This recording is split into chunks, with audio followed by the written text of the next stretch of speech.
Hello there, and welcome back to the Sleep Science. Tonight, you find yourself standing at the edge of something strangely familiar. The lights are off, the world is quiet, and yet behind your closed eyelids, an entire universe is warming up like a theater troupe waiting for its cue. Streets form out of nowhere. Faces you haven't seen in years lean close. Gravity loosens its grip just enough for you to float, or fall, or both at once. It feels real, convincingly, stubbornly real, and you move through it as though the rules of physics are merely polite suggestions. You probably won't survive this, at least not in the dream version where you decide it's a great idea to outrun a tidal wave in flip-flops. So before you get comfortable, take a moment to like the video and subscribe, but only if you genuinely enjoy what I do here. And while you're settling in, go ahead and post your location and local time in the comments. I always love seeing where in the world these sleepy journeys are reaching. Now dim the lights, maybe turn on a fan for that soft background hum, and let's ease into tonight's journey together. You slip beneath the surface of wakefulness the way a diver slips into warm water. The ceiling above your bed dissolves, the ordinary dissolves. Yet the experience that replaces it does not feel random. It feels intentional, structured, sometimes even meaningful. Which raises a question that has hovered over humanity for as long as we've had pillows. What if dreams are not just imagination? As you drift, your brain does not power down like a laptop finally surrendering to a low battery warning. In fact, certain regions flare up with activity. Modern brain imaging shows that during REM sleep, rapid eye movement sleep, your visual cortex lights up, your emotional centers glow like city blocks at night, and your prefrontal cortex, the rational planner of the operation, quiets down just enough to let the absurd sneak in. This is a mainstream neurological fact, measured in laboratories with electrodes and gentle beeping machines that look far less mystical than they feel at 3 in the morning. But long before electrodes, people noticed something uncanny about dreams. In ancient Mesopotamia, over 4,000 years ago, clay tablets recorded dreams as messages from the gods. Kings would consult dream interpreters before making political decisions. That's a historical fact carved, quite literally, into baked earth. Imagine running your foreign policy based on what happened after a late-night snack. Suddenly, your own "I dreamed about my ex riding a giraffe" feels less embarrassing. You move deeper into this question. When you dream, you experience sights and sounds without external input. Your senses are offline, yet perception hums along anyway. The philosopher René Descartes once used dreams to argue that our senses can deceive us. If a dream feels real while it's happening, how can you be certain you're not dreaming right now? It's the kind of thought that makes you stare suspiciously at your houseplants. Still, neuroscience tends to describe dreams as internally generated simulations. Your brain stitches together fragments, memories, fears, desires, stray images from that documentary you half-watched, and plays them back in creative combinations. It's like your mind is a late-night DJ remixing the day's leftovers. Sometimes the remix slaps, sometimes it's just confusing. Yet there are moments when dreams feel more. You wake with a sense that something important just occurred. A conversation felt too coherent, a warning too specific, a reunion too vivid. Across cultures, people have described dreams as soul journeys. Some indigenous Australian traditions speak of the dream time as a foundational spiritual reality, not merely nighttime imagery, but a layer of existence woven into the cosmos itself. For them, dreaming is not an escape from reality. It is a deeper encounter with it. And here's a quirky tidbit that might make you smile in the dark. In ancient Egypt, as people sometimes practiced what scholars now call dream incubation. They would sleep in temples hoping to receive divine guidance in their dreams. Essentially, it was an early spiritual sleepover. Bring your blanket, consult a deity, maybe wake up enlightened. No temple Wi-Fi required. As you lie there now, you might wonder whether modern science has fully dethroned these mystical interpretations. The answer is not entirely, and certainly not unanimously. Historians still argue whether ancient dream practices were primarily religious experiences or early psychological explorations dressed in sacred language. And neuroscientists still debate how much meaning dreams truly carry versus how much meaning your waking mind assigns after the fact. Think about how quickly you begin interpreting your own dreams.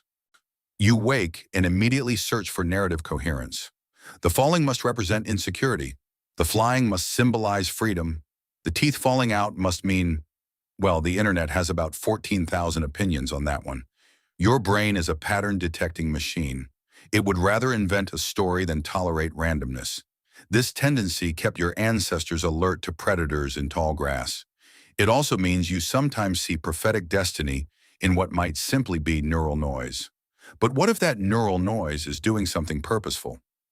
During REM sleep, your amygdala, the emotional processing center, remains highly active. Meanwhile, stress-related chemicals like norepinephrine decrease. Some researchers suggest this unique chemical cocktail allows you to revisit emotional memories in a safer, lower-stress environment. In other words, your brain might be staging nighttime rehearsals for handling life.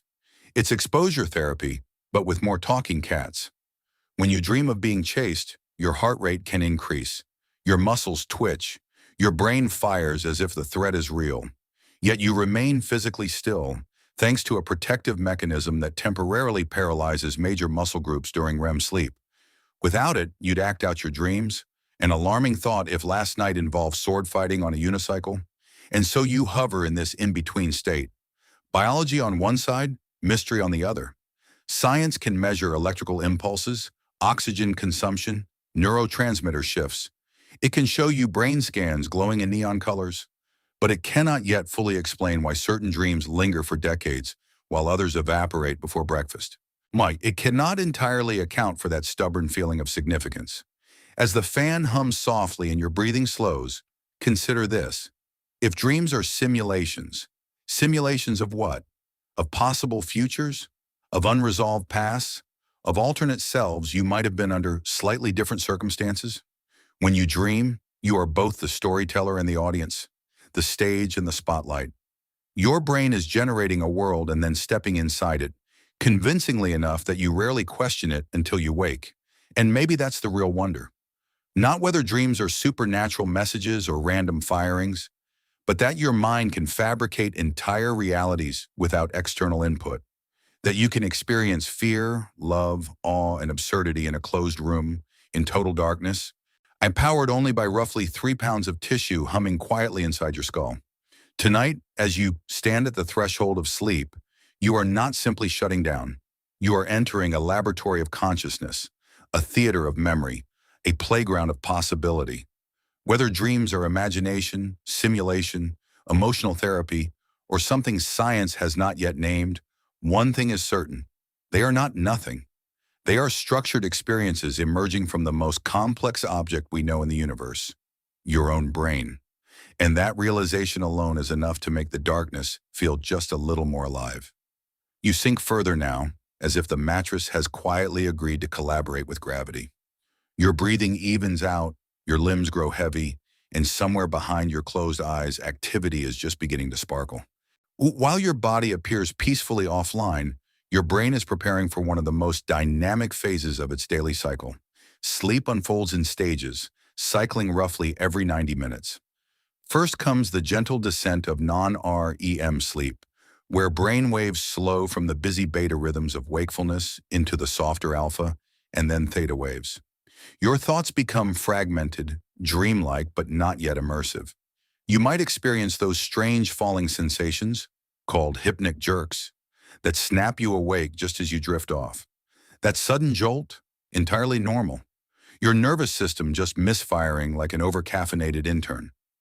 Then after passing through deeper slow-wave sleep, where delta waves roll in long, powerful swells, something fascinating happens. About 90 minutes after you first close your eyes, you enter REM sleep. Rapid eye movement. Your eyes dart beneath your eyelids as though scanning a horizon only you can see.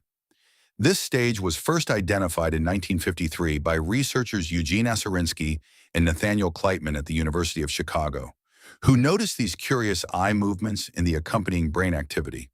That's a mainstream historical milestone in sleep science, and it changed how we understand the night forever. During REM, your brain waves resemble wakefulness. The cortex lights up with electrical chatter. The visual areas become highly active. The limbic system, especially the amygdala, glows with emotional intensity. Meanwhile, the dorsolateral prefrontal cortex, responsible for logical reasoning and self-control, quiets down. It's as if the rational supervisor has clocked out, now leaving the imaginative department unsupervised with a box of glitter. This explains why you can accept impossible dream scenarios without protest. Of course, you're giving a speech in your childhood kitchen while wearing medieval armor. Perfectly reasonable. No further questions. Your body, however, is under strict lockdown. During REM sleep, a mechanism in the brainstem inhibits motor neurons, causing temporary muscle paralysis known as rematonia. This prevents you from acting out your dreams. It's a brilliant evolutionary safety feature. Without it, bedtime would resemble interpretive dance mixed with accidental furniture demolition. Scientists have measured increased activity in the pons, a structure in the brainstem that helps trigger REM sleep. The pons sends signals to the thalamus and cortex, and essentially switching the brain into dream mode. At the same time, levels of acetylcholine rise, while serotonin and norepinephrine drop significantly. This neurochemical shift creates a unique internal environment, highly visual, emotionally charged, but less constrained by linear logic.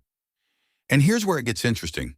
Historians still argue whether REM sleep evolved primarily for dreaming or whether dreaming is simply a byproduct of other biological processes occurring during REM. Some researchers believe REM supports brain development and memory consolidation, and dreams are just the mind's side effect, like fireworks during a system update. Others argue that dreaming itself serves adaptive functions, perhaps helping you simulate threats or rehearse social interactions.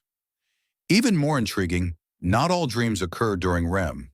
Studies have shown that people awakened from non-REM sleep sometimes report dreams too, though these tend to be more thought-like and less vivid. So dreaming is not confined to one neat biological box. It leaks across boundaries, blurring categories the way dreams blur physics. Now imagine yourself inside this neural storm. Electrical signals ripple across billions of neurons. Synapses strengthen or weaken. Circuits replay fragments of the day. The hippocampus, crucial for memory, communicates with the neocortex, potentially transferring information into longer-term storage. You are not consciously directing any of this, yet it is happening with extraordinary precision. There's also a quirky scientific footnote that feels almost poetic. Fetuses in the womb spend a significant amount of time in REM-like sleep. Newborn babies can spend up to half their sleep in REM. Before you even open your eyes to the world, your brain is practicing this mysterious state. Some researchers speculate that REM activity supports neural development, helping wire the visual and cognitive systems.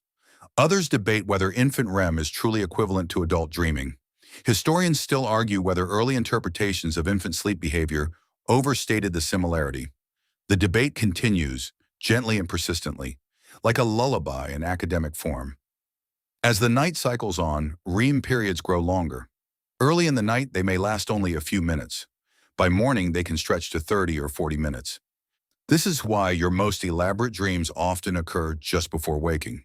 Or it's also why hitting the snooze button can launch you right back into an unfinished dream narrative, as though your brain is saying, wait, we were just getting to the good part. You might wonder why the brain expends so much energy during REM. After all, sleep is supposed to be restorative. Yet REM sleep consumes nearly as much oxygen and glucose as wakefulness. Your brain is hardly resting. It's reorganizing, recalibrating, integrating. Think of it less as shutdown and more as overnight maintenance, complete with dramatic special effects.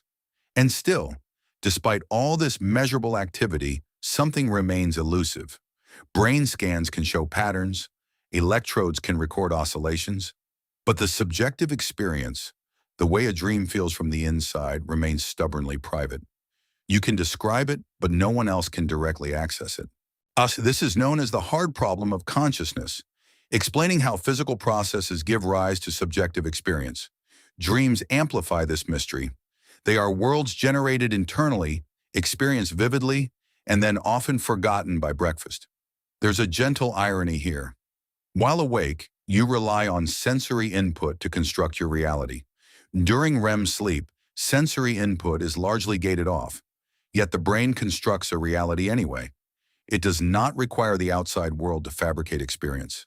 It only requires itself. And so, as you lie still in the dark, you are not entering emptiness. You are entering one of the most neurologically complex states available to a human being. Your eyes may be closed, but beneath them they move with urgency. Your muscles may be still, but your cortex hums with activity. Your rational guard may be off duty, but your imagination is wide awake. The night is not silent inside your skull. It is electric.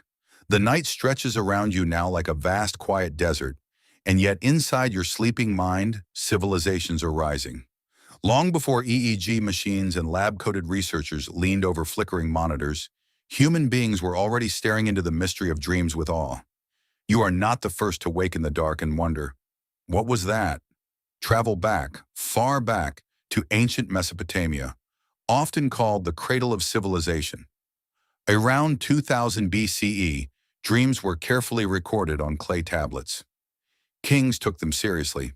In the Epic of Gilgamesh, one of the oldest surviving works of literature, dreams appear as divine warnings and prophecies. That's not poetic exaggeration. It's a historical fact preserved in cuneiform script. If you were a ruler back then, ignoring a dream could feel like ignoring a memo from the gods. No pressure. In ancient Egypt, dreams were considered messages from deities or the dead. There were professional dream interpreters, and dream books listed symbols alongside meanings. Dream of a crocodile. That might signal power or danger, depending on context. Dream of clear water. A good omen. It's oddly comforting to know that thousands of years ago, someone else also woke up trying to decode why they were being chased by livestock. You drift further, and now you find yourself in ancient Greece. At the temple of Asclepius, the god of healing, people practiced dream incubation. They would sleep in sacred spaces, hoping the god would visit them in a dream and prescribe a cure. Archaeological evidence confirms these ritual sleep sites existed. Patients believed healing instructions delivered in dreams were legitimate medical advice. Imagine your doctor today saying, "We'll know more after you nap on it." But here's where things grow layered. Not all ancient thinkers believed dreams were divine telegrams. Aristotle, in the 4th century BCE, proposed that dreams were not sent by gods at all, but were products of the mind responding to internal bodily sensations. That's a remarkably naturalistic view for his time. He suggested that if you're slightly ill, your sleeping mind might amplify subtle sensations into dramatic imagery. In other words, that dragon you fought could just be indigestion. Aristotle, gently ruining mystical vibes since antiquity. Historians still argue whether ancient societies truly saw all dreams as supernatural, or whether interpretations were more nuanced, shaped by politics, culture, and power structures.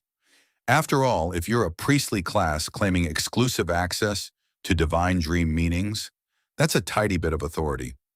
As you move through centuries, dream beliefs evolve, but never disappear.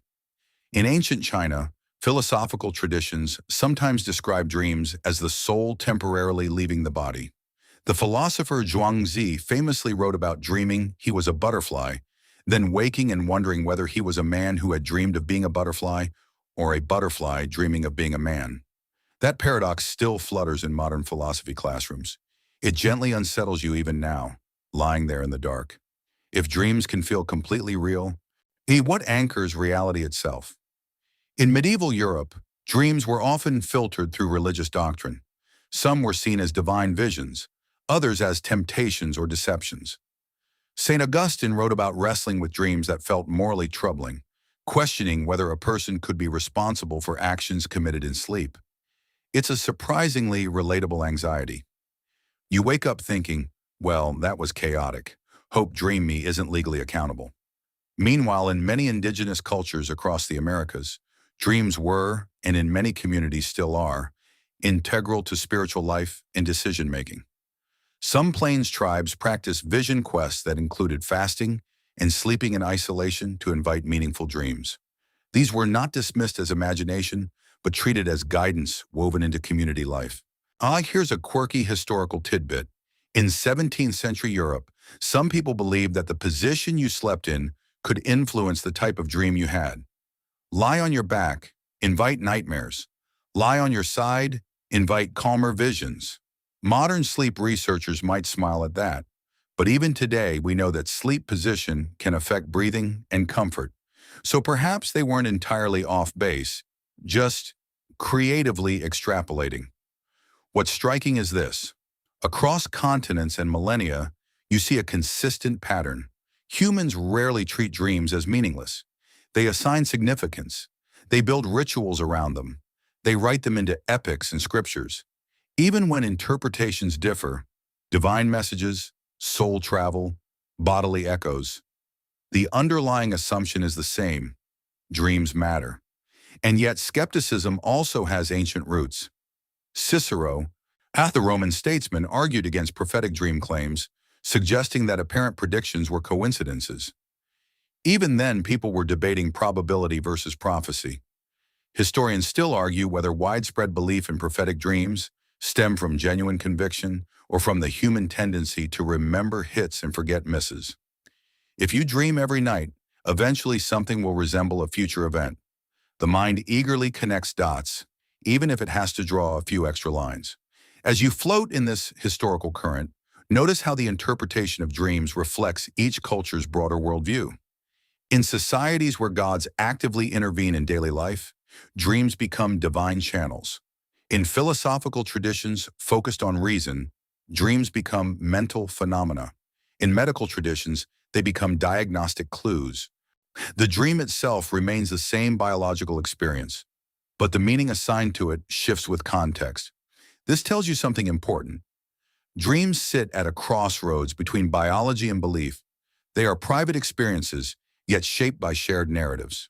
When you wake from a vivid dream, the first framework you reach for, psychological, spiritual, random, likely mirrors the culture around you. And still, despite thousands of years of theorizing, the core mystery persists. Why does the brain generate immersive worlds each night?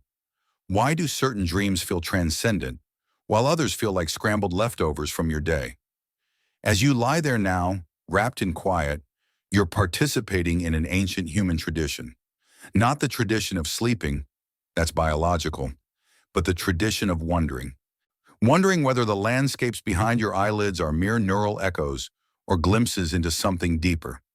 Civilizations have risen and fallen trying to answer that question. Clay tablets have crumbled. Temples have weathered. Philosophers have argued themselves in circles. And you, softly breathing in the dark, are still asking it. The centuries turn softly, like pages in a well-worn book, and you find yourself stepping into a candlelit study in late 19th century Vienna. The air smells faintly of tobacco and ink. A man with a neatly trimmed beard sits in a heavy chair, listening very carefully as someone describes a dream about staircases, locked doors, and an inexplicable hat.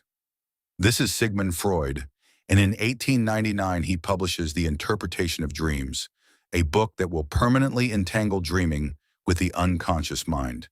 So that publication date is a solid historical fact, though Freud cheekily listed it as 1900 to make it sound more forward-looking. Branding matters, even in psychoanalysis. Freud proposes something bold. Dreams are not random at all. They are disguised wish fulfillments. According to him, your sleeping mind expresses desires that your waking mind represses. Because those desires are often socially unacceptable or emotionally uncomfortable, they appear in symbolic form. The dream you remember, the manifest content, is a coded version of the hidden, latent content beneath it. So if you dream about missing a train, Freud might gently suggest it represents anxiety about missed opportunities, or something far more personal and eyebrow-raising. With Freud, trains are rarely just trains. You can almost feel his influence ripple forward through time. Suddenly, dreams are no longer divine messages, but psychological ones. The gods exit stage left. The unconscious enters dramatically from stage right. It's a shift from heaven to the hidden basement of your own mind. Freud's ideas gain enormous popularity in the early 20th century. Patients recline on couches, analysts take notes, symbols are decoded. The notion that dreams carry secret meaning becomes embedded in popular culture. Even today, when someone says, "I had the strangest dream," there's often an implicit assumption that it means something. But Freud is not alone for long. Enter Carl Jung, once Freud's protege, later his intellectual rival. Jung agrees that dreams are meaningful, but he widens the frame. For Jung, dreams do not merely express repressed wishes. They communicate with the conscious mind, offering balance and insight. He introduces the concept of the collective unconscious, a shared reservoir of archetypes, universal symbols and themes that appear across cultures. That shadowy figure in your dream, perhaps it represents the shadow, the part of yourself you deny. The wise old guide? An archetype of inner wisdom. Jung sees dreams as compensatory, helping to correct imbalances in your waking life. If you are overly rational by day, your dreams may flood you with emotion and myth. If you are rigid, they may become chaotic. Historians still argue whether Jung's collective unconscious reflects genuine cross-cultural psychological structures or whether similarities in dream imagery arise from shared human experiences and storytelling traditions. It's a debate that hums quietly in academic corridors even now. What's undeniable is that Freud and Jung transformed dreams from divine prophecy into psychological treasure maps. You are no longer waiting for a god to interpret your vision. You are invited to explore your own depths. Here's a quirky twist. Freud reportedly analyzed his own dreams obsessively, including one famous dream about Irma's injection, which he used as a foundational example in his book. Imagine publishing your subconscious for the world to critique. That's either bravery or supreme confidence, or perhaps both with a dash of academic ambition.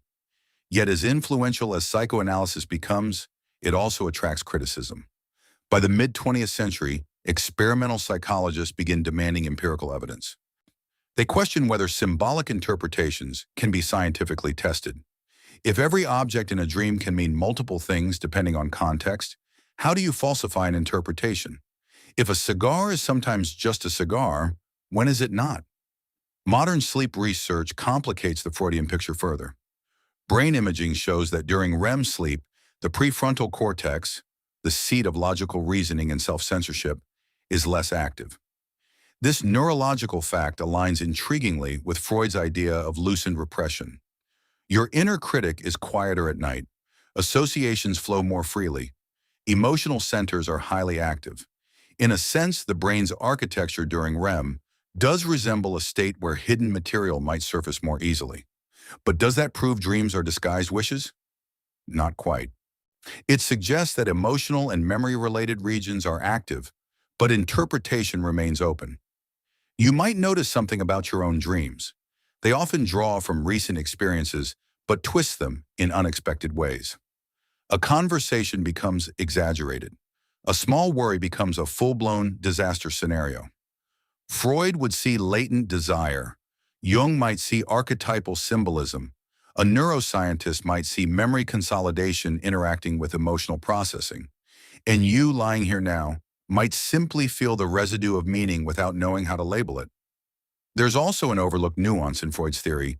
He believed dreams protect sleep. By allowing forbidden wishes to be expressed symbolically, the mind prevents those tensions from waking you.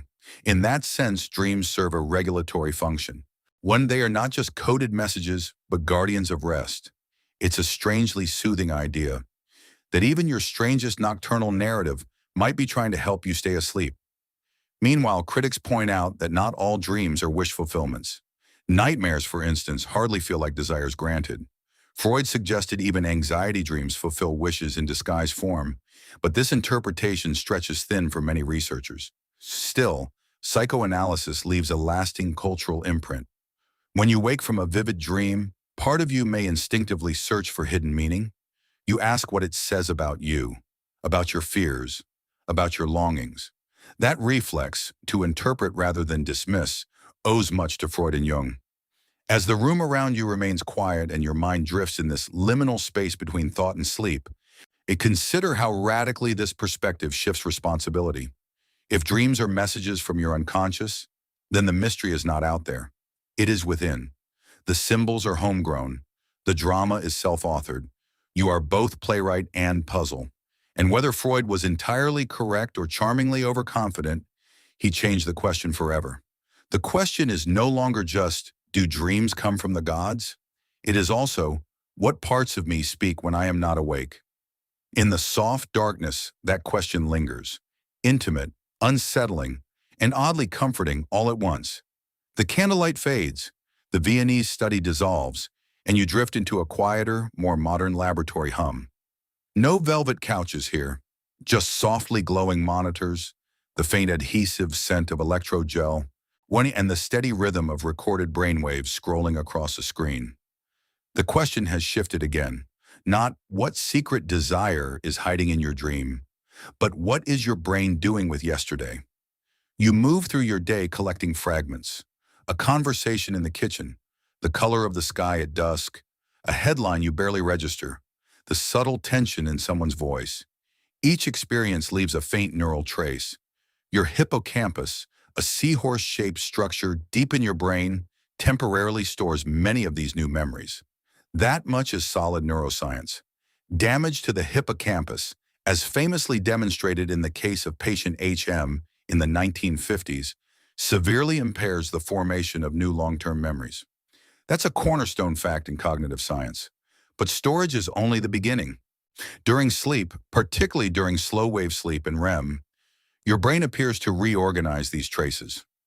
Researchers have observed patterns of neural firing during sleep that resemble patterns recorded while subjects learned a task earlier in the day. In experiments with rats navigating mazes, hippocampal neurons that fired in a specific sequence during the maze later replayed that sequence during sleep. It's as though the brain presses replay after hours. Now imagine this happening inside you. You fall asleep, and somewhere in the quiet darkness, your brain replays fragments of your day. Not as neat video clips, but as bursts of activation. Memory consolidation, the process of stabilizing and integrating new information into long-term storage, appears to depend heavily on sleep. This is not mystical, it's measurable. Now, students who sleep after studying tend to retain information better than those who stay awake all night. Your brain prefers a good night's rest to a heroic caffeine binge. Sorry to your 3 a.m. study sessions. But here's where dreams enter the stage. Some researchers propose that dreams are the subjective experience of this memory consolidation process. As neural circuits replay and reorganize, your conscious mind, partially offline but still generating experience, interprets the activity as narrative.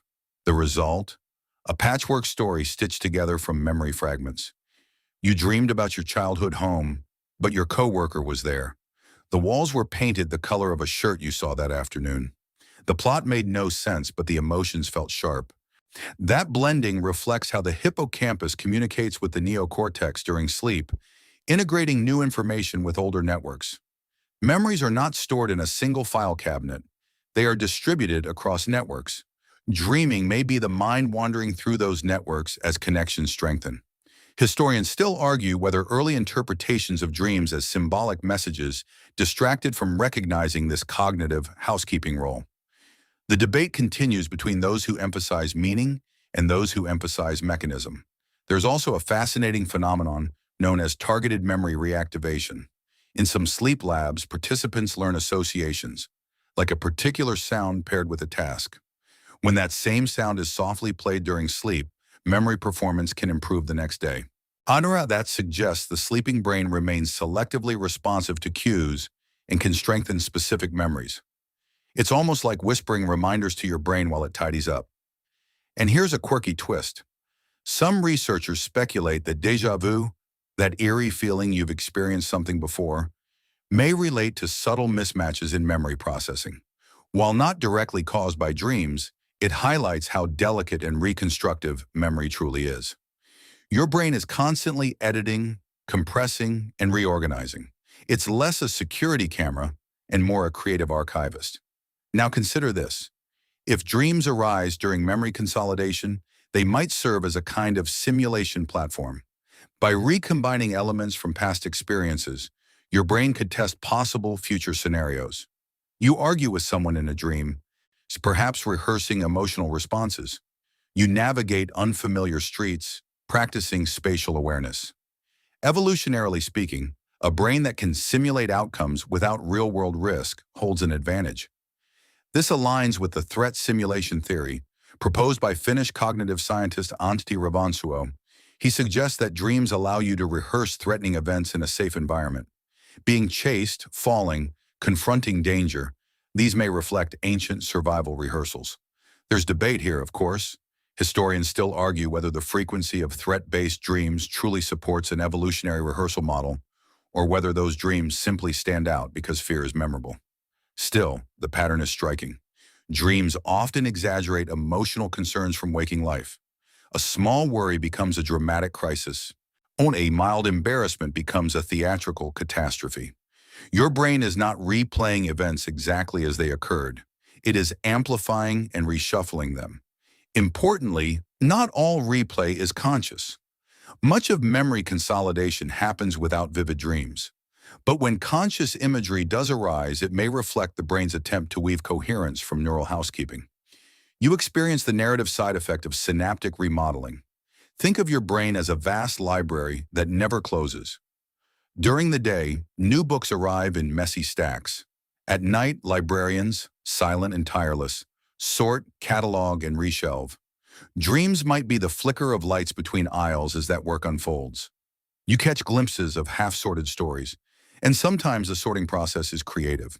Solutions to problems can emerge after sleep. Musicians have reported hearing melodies in dreams. Scientists have awakened with new insights.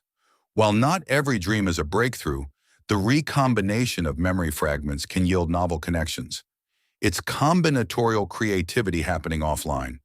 You might smile at the thought that while you believe you're doing nothing in sleep, your brain is conducting a meticulous archival project. It's efficient too. Synaptic pruning, weakening unnecessary connections, also occurs during sleep, helping prevent overload. Without this pruning, your neural networks could become noisy and inefficient. So even forgetting has purpose. As you lie in the hush of night, consider this possibility. Your dreams are not random movies projected for entertainment. They may be the experiential echo of your brain reorganizing itself, strengthening what matters, trimming what doesn't, blending past and present into flexible maps for the future. You wake in the morning feeling subtly changed, even if you cannot explain why. Perhaps it's because, in some quiet and intricate way, you are changed. Connections slightly rewired, emotional tones recalibrated. Yesterday folded gently into long-term memory. The night does not merely pass. It processes you. The library inside your skull grows quieter now, the shelves neatly rearranged. But another process is still unfolding behind the scenes. One less about facts and more about feelings. Because while memories are being sorted, your emotions are also being adjusted, tuned, softened at the edges. During REM sleep, your amygdala, your brain's emotional alarm system, remains highly active. At the same time, levels of stress-related neurotransmitters like norepinephrine drop significantly. This combination is unusual.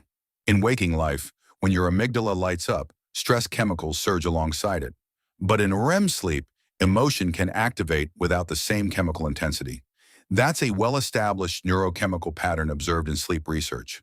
Some scientists propose that this allows you to revisit emotionally charged experiences in a safer internal environment.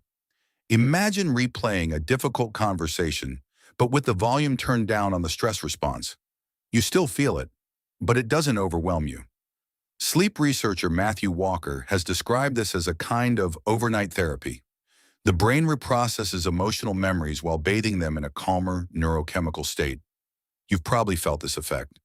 It's something upsetting happens during the day. It feels sharp, immediate, all-consuming. But after a night of sleep, it seems slightly less jagged, not erased, just integrated. The phrase "sleep on it" exists for a reason. There's empirical support here. Studies show that people who get sufficient REM sleep after an emotional experience often show reduced emotional reactivity to that memory the next day. Meanwhile, sleep deprivation, especially REM deprivation, can heighten emotional volatility. In fact, chronic lack of sleep has been linked to increased risk of anxiety and depression. Your brain, it seems, needs nighttime emotional maintenance. Historians still argue whether early psychological theories overemphasize symbolic interpretation at the expense of recognizing this regulatory function. And the pendulum between meaning and mechanism continues to swing gently. Now imagine a recent moment that stirred something in you: embarrassment, frustration, longing. In a dream, it might reappear in exaggerated form. The argument becomes theatrical. The stakes grow absurdly high. You're suddenly presenting your emotional vulnerability to a stadium audience. No pressure. The dream amplifies the theme, not necessarily the literal details. This amplification may help your brain process the emotional core without replaying the event exactly as it occurred. There's also fascinating research on trauma. People with post-traumatic stress disorder often experience recurrent nightmares in which the traumatic event is replayed vividly. This suggests that when emotional processing fails to integrate an experience, dreams can become stuck loops. And instead of soothing the memory, the brain reactivates it without successful recalibration. Yet even here, researchers are exploring therapeutic approaches. One method, called imagery rehearsal therapy, encourages individuals to consciously rewrite their nightmares while awake, changing the ending, altering the threat, and then mentally rehearse the new version. Over time, this can reduce nightmare frequency. It's a striking example of how waking cognition and dreaming processes interact. You can gently guide the night. Here's a quirky tidbit. Some antidepressant medications suppress REM sleep. While they can alleviate mood symptoms, they also reduce vivid dreaming for many people. Scientists still debate whether this REM suppression contributes to therapeutic effects or is simply a side effect. Historians still argue whether earlier assumptions about REM being strictly necessary for emotional regulation need refinement. Sleep science, like dreams themselves, evolves in cycles. And then there's the social dimension. Some researchers suggest that dreams simulate social interactions, helping you practice reading expressions, navigating conflict, or bonding. Humans are deeply social creatures. Your survival historically depended on group belonging. Dreaming may provide a sandbox for rehearsing those delicate dynamics. If you've ever awakened from a dream argument feeling oddly resolved, or even more annoyed, you've tasted this phenomenon. Emotion in dreams is often intensified. Fear, joy, sadness, awe. They glow brighter against the stripped-down logic of REM sleep. The prefrontal cortex is quieter, which means less rational dampening. You feel first, analyze later. It's almost like emotional jazz, improvisational, expressive, occasionally chaotic. But here's the subtle beauty. Because stress chemicals are lower, the emotional charge can be reprocessed without triggering full fight-or-flight responses. Your brain may be learning that the memory is no longer an immediate threat. It belongs to the past. From an evolutionary perspective, this makes sense. A creature that cannot emotionally recover from distress would struggle to function. Sleep provides a daily reset. Not a deletion, just a recalibration. There's still mystery, of course. Historians still argue whether emotional processing during dreams is the primary function of REM or a beneficial side effect. Some studies show correlations, but causation remains complex. The brain rarely offers simple or single-purpose explanations. As you lie here in the gentle dark, notice how your own emotional landscape feels different than it did earlier. Softer, perhaps, more diffuse. The sharp edges sanded down by time and rest. Even if you cannot remember last night's dreams, they may have done quiet work, and there's something profoundly reassuring about that. While you sleep, while you surrender control, your brain continues tending to your inner weather. Storm systems move through. Pressure shifts. Clouds thin. You are not passive in sleep. You are being regulated, balanced, cared for by processes older than language. So if dreams feel intense, strange, or deeply personal, it may be because they are the theater where your emotions rehearse their release. Not divine punishment, not random static, but a dynamic interplay between memory, chemistry, and feeling. The night holds you steady while your inner tides adjust, and by morning you rise, not unchanged but gently steadied. Somewhere in the middle of all this quiet processing, memories filing themselves away, emotions softening at the edges. You become aware of something unusual. In the dream, you pause. You look around. The sky is the wrong shade of green. The buildings lean at impossible angles, and a small electric thought flickers through you. Wait, this is a dream.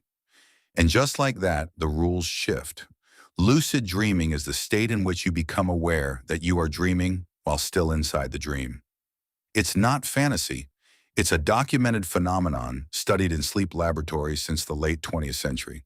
In 1975, British psychologist Keith Hearn recorded one of the first verified signals from a lucid dreamer. Because the body is paralyzed during REM sleep except for the eyes, lucid dreamers were instructed to move their eyes in a prearranged pattern once they realized they were dreaming. The eye movements showed up clearly on the EEG recording. That was a historical turning point, proof that awareness could exist within the dream state. Later, researchers Stephen LaBerge at Stanford University replicated and expanded on these findings in the 1980s, helping bring lucid dreaming into mainstream scientific discussion. So when you find yourself hovering midair in a dream and thinking, "Oh, this again," you are participating in something measurable, not mystical folklore. Neuroscientifically, lucid dreaming appears to involve partial reactivation of the prefrontal cortex, the same region that is typically quieter during REM sleep. Wow, that's the part of your brain responsible for self-awareness, decision-making, and logical reasoning. When it flickers back online, you gain meta-awareness. You're still dreaming, but now you know you're dreaming. It's like realizing you're inside a movie and suddenly being handed the script. Of course, control varies. Some lucid dreamers can alter the environment, fly intentionally, summon objects, rewrite storylines. Others simply observe with heightened clarity. The degree of control seems to depend on how stable the lucid state remains. Too much excitement and you wake up. Too little awareness and you slip back into ordinary dreaming. It's a delicate neurological balance, like trying to balance on a tightrope made of imagination. Historians still argue whether ancient accounts of dream yoga in Tibetan Buddhist traditions describe the same phenomenon we now label as lucid dreaming. These practices, dating back centuries, involve cultivating awareness during dreams as a path towards spiritual insight. Practitioners train themselves to recognize the dream state and use it to explore consciousness itself. Whether framed spiritually or scientifically, the core experience, awareness within dreaming, remains remarkably consistent. And here's a quirky tidbit. Some studies have experimented with external cues, like flashing lights or subtle sounds delivered during REM sleep, to trigger lucidity. The idea is that the cue seeps into the dream and reminds the dreamer they're asleep. Results are mixed, but occasionally successful. We imagine your dream politely including a blinking, "You are dreaming" notification, like a very considerate operating system update. But why would the brain allow this hybrid state at all? One theory suggests lucid dreaming represents a blending of REM sleep and waking consciousness, a transitional state where networks from both modes activate simultaneously. It's neither fully asleep nor fully awake. It's a neurological overlap zone. From a psychological perspective, lucid dreaming can be empowering. Some therapists explore its use in treating recurrent nightmares. If you can become lucid during a nightmare, you may be able to confront or transform the threat. Instead of running endlessly from the monster, you might turn and ask it what it wants. That sentence alone feels like a metaphor for half of adulthood. There is also debate. Historians still argue whether lucid dreaming is as beneficial as enthusiasts claim. While many report positive experiences, enhanced creativity, reduced nightmare distress, others caution that deliberately disrupting sleep architecture too frequently could affect rest quality. The science is ongoing, nuanced, and very much awake. And then there's the philosophical ripple. If you can become aware inside a dream, what does that suggest about consciousness itself? Your mind can generate an entire simulated reality. Then within that simulation, it can generate awareness of the simulation. That's layers upon layers of cognition. It's like your brain building a stage, writing a play, acting in it, and then stepping into the audience to critique its own performance. You might even wonder, if lucidity feels so convincing, how do you confirm you're not in some larger dream right now? Descartes would nod approvingly at your insomnia. Interestingly, brain imaging studies of lucid dreamers show increased gamma wave activity compared to non-lucid REM sleep. Gamma waves are often associated with conscious awareness and cognitive integration. This suggests lucidity is not just subjective storytelling. It correlates with measurable neural patterns. The brain quite literally lights up differently when you know you're dreaming. And yet, even in lucidity, the world remains internally generated. The mountains, the voices, the physics, all neural constructions. Your sensory input from the outside world remains largely gated off. The experience is self-contained. There's something deeply humbling about that. The same brain that struggles to remember where you left your keys can construct galaxies while you sleep. And occasionally you get to realize it's your own creation. As you drift now in the quiet dark, imagine the possibility that tonight, somewhere between memory replay and emotional recalibration, you might notice something slightly off, a door that wasn't there before, a sky too bright, and you might smile. You might recognize the texture of dream logic, and in that recognition, you glimpse something profound. Consciousness is not a single switch that flips off at bedtime. It is a spectrum, a shifting field, a phenomenon capable of folding back onto itself. You are not merely a passive viewer of dreams. Sometimes you are their co-author. And yet, and even when you are not lucid, when you do not know you are dreaming, some dreams leave behind a peculiar aftertaste, a sense of warning, a whisper of prediction. You wake with the uneasy thought that something you saw in the night might happen. Across cultures and centuries, people have reported prophetic dreams. Abraham Lincoln is said to have dreamed of his own assassination shortly before his death. That story has been repeated often, though historians still argue whether the account was embellished after the fact. Memory, especially collective memory, has a habit of polishing itself into legend. You've likely experienced something similar on a smaller scale. You dream about a friend you haven't spoken to in years. The next day they message you. You dream of losing your wallet. Later that week, you misplace it. The coincidence feels electric, meaningful, almost eerie. But here is where your wonderfully pattern-seeking brain steps in. Humans are exceptionally good at detecting patterns, even when none objectively exist. It's a survival feature. If your ancestors heard rustling in tall grass, it was safer to assume predator than wind. Over-detection favored survival. In modern life, that same instinct can lead you to connect unrelated events. Psychologists call this apophenia, the tendency to perceive meaningful connections between random things. Dreams provide fertile ground for this. You dream every night, even if you don't remember it. That's hundreds of dreams per year, thousands across a lifetime. Statistically, some of those dreams will resemble future events purely by chance. When they do, you remember them vividly. When they don't, would they fade unnoticed? This selective recall is known as confirmation bias. There's also the phenomenon of retrospective reinterpretation. After an event occurs, you may reshape your memory of a prior dream to better match what happened. Not deliberately, just subtly. Memory is reconstructive, not perfectly archival. It updates itself. Yet the experience can still feel uncanny. In the 1960s, psychiatrist J.W. Dunn popularized the idea of precognitive dreams, suggesting that dreams might access information from the future. His ideas were influential but remain scientifically controversial. Controlled laboratory experiments attempting to demonstrate reliable dream precognition have produced inconsistent results. Historians still argue whether anecdotal collections of prophetic dreams reveal anything beyond probability and storytelling bias. And yet, the emotional force of these experiences persists. Consider this. Your brain constantly generates predictions about the world. Modern neuroscience describes perception itself as predictive processing. Your brain builds models of reality and updates them based on incoming data.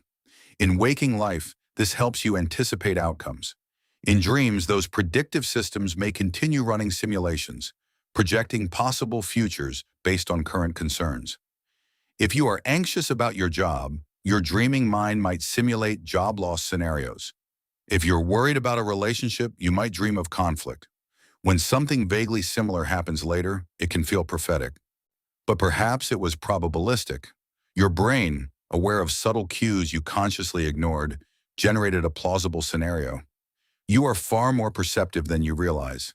Tiny shifts in someone's tone, micro-expressions, patterns of behavior.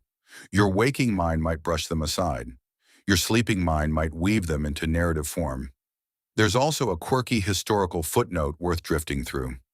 In ancient Rome, some generals reportedly delayed battles because of ominous dreams. Imagine rescheduling a military campaign because your subconscious had a bad vibe.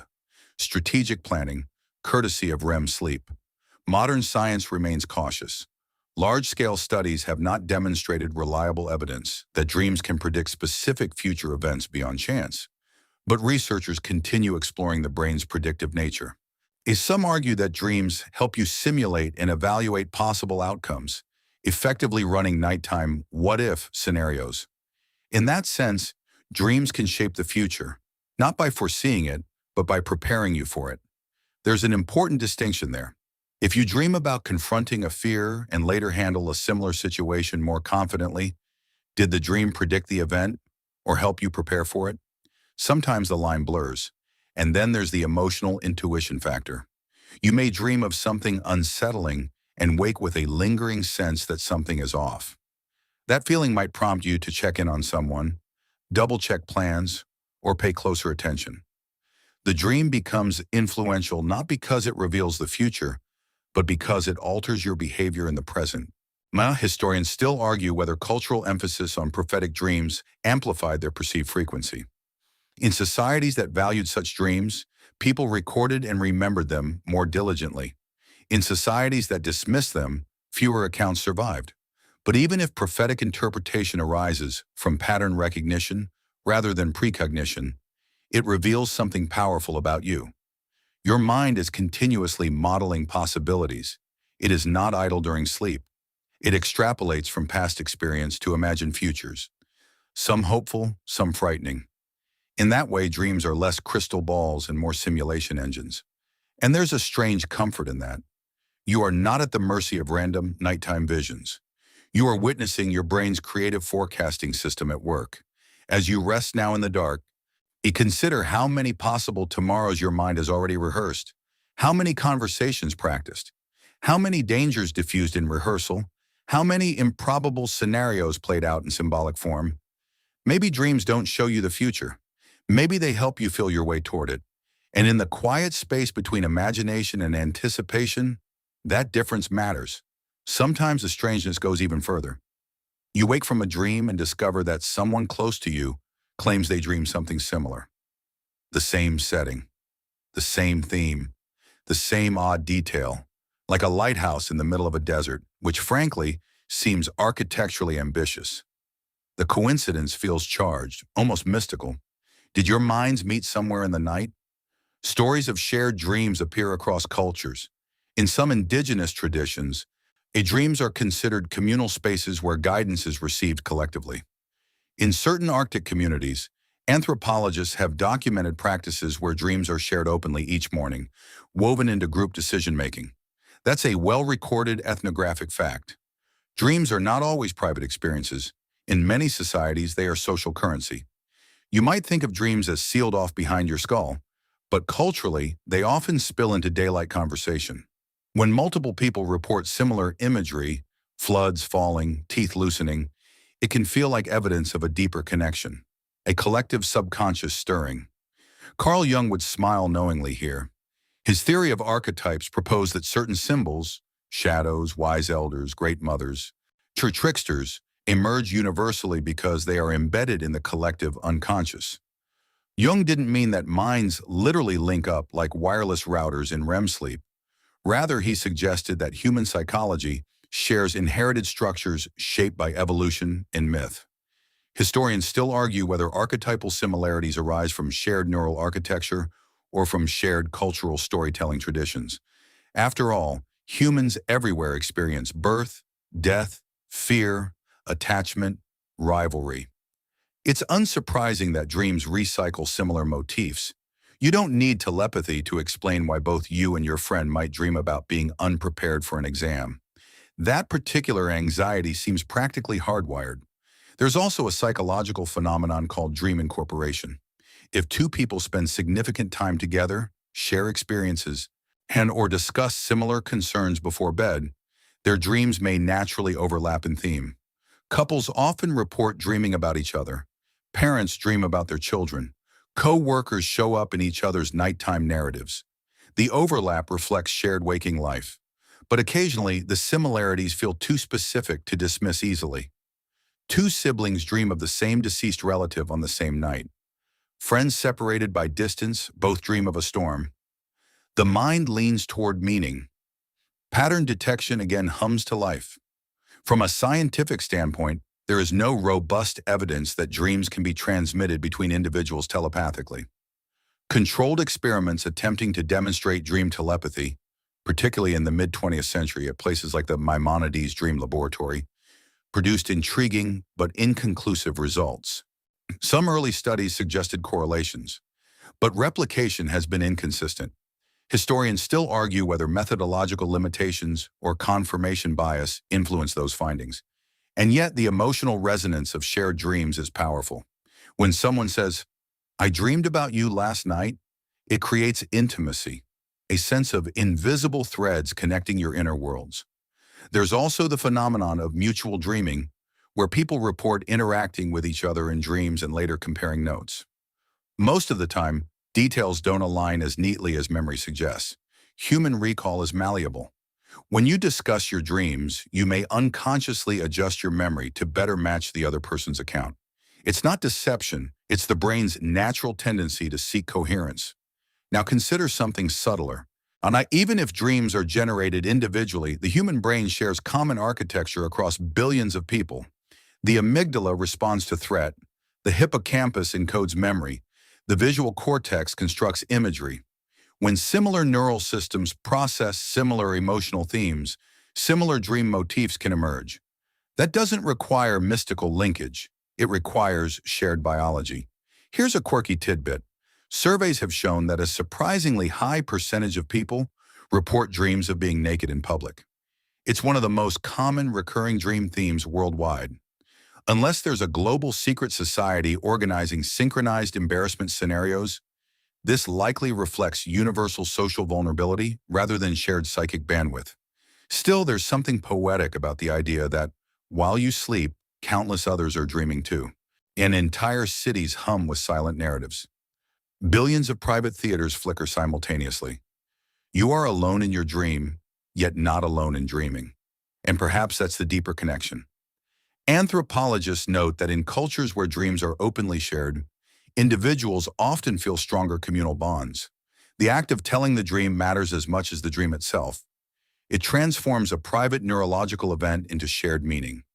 Historians still argue whether modern Western culture's tendency to privatize dreams, treating them as quirky personal trivia, has reduced our awareness of this social dimension. In other societies, dreams remain part of collective storytelling. As you rest here, imagine the vast network of sleeping minds across the planet. Some are reliving childhood memories. Some are navigating surreal cities. Some are flying. Some are falling. Some are simply drifting in abstract color and sound. No evidence suggests your dream physically merges with another's, but emotionally, symbolically, thematically, you participate in a shared human repertoire. The same evolutionary fears, the same longings, the same social anxieties. You are not dreaming the exact same dream as anyone else, but you are dreaming in the same species. And that subtle biological kinship may be more profound than any telepathic myth. The architecture of your mind echoes in billions of others. Similar circuits, similar vulnerabilities, similar nighttime stories. So when a friend says, "I dreamed about you," perhaps the real wonder is not that your dreams overlapped. It's that your minds are built from the same stardust of neurons and memory, or capable of generating worlds in parallel, separate yet strangely familiar. In the quiet dark, that realization feels both intimate and immense. And then without warning, the tone shifts. You are running. The ground feels unstable beneath your feet. Something unclear, enormous, persistent, is chasing you. Your legs move as if through water. You try to shout, but your voice dissolves. The sky darkens in exaggerated drama, as though your brain hired a special effects team with a flair for intensity, nightmares. They arrive uninvited and rarely subtle. From an evolutionary perspective, frightening dreams may not be design flaws but features. The threat simulation theory proposed by cognitive scientist Antti Revonsuo, suggests that dreams evolved as rehearsal spaces for dangerous situations. In ancestral environments filled with predators, rival groups, and environmental hazards, mentally simulating threats could sharpen survival responses. That's a modern scientific hypothesis grounded in evolutionary psychology. If you dream of being chased, your brain activates fear circuits. Your amygdala lights up. Your heart rate increases. Even though your body is paralyzed during REM sleep, your autonomic nervous system responds as if something real is happening. You are practicing fear in a controlled environment. It's like a fire drill for your nervous system, minus the awkward fluorescent lighting. Common nightmare themes are surprisingly consistent across cultures. Being chased, falling, losing teeth, being unprepared for an exam, experiencing natural disasters. These scenarios often center around vulnerability and loss of control. Modern historians still argue whether the universality of these themes reflects shared evolutionary pressures or simply shared social anxieties embedded in modern life. Children, interestingly, experience more overtly fantastical nightmares, monsters under beds, exaggerated creatures lurking in shadows. Adults' nightmares often become more socially complex: failure, embarrassment, relational conflict. This developmental shift is supported by sleep research observing changes in dream content across age groups. There's also a biological rhythm to nightmares. They occur most frequently during REM sleep, particularly in the latter half of the night when REM periods lengthen. That's why the scariest dreams often jolt you awake near morning, heart pounding, sheets twisted dramatically as if you fought an invisible octopus. But here's the subtle twist. Not all frightening dreams are harmful. Occasional nightmares can actually enhance coping. Studies suggest that moderate exposure to simulated threats during dreams may help regulate fear responses in waking life. By repeatedly activating and resolving threat scenarios, the brain may recalibrate sensitivity. However, when nightmares become chronic, especially after trauma, the pattern changes. In post-traumatic stress disorder, individuals often relive traumatic events in vivid, repetitive dreams.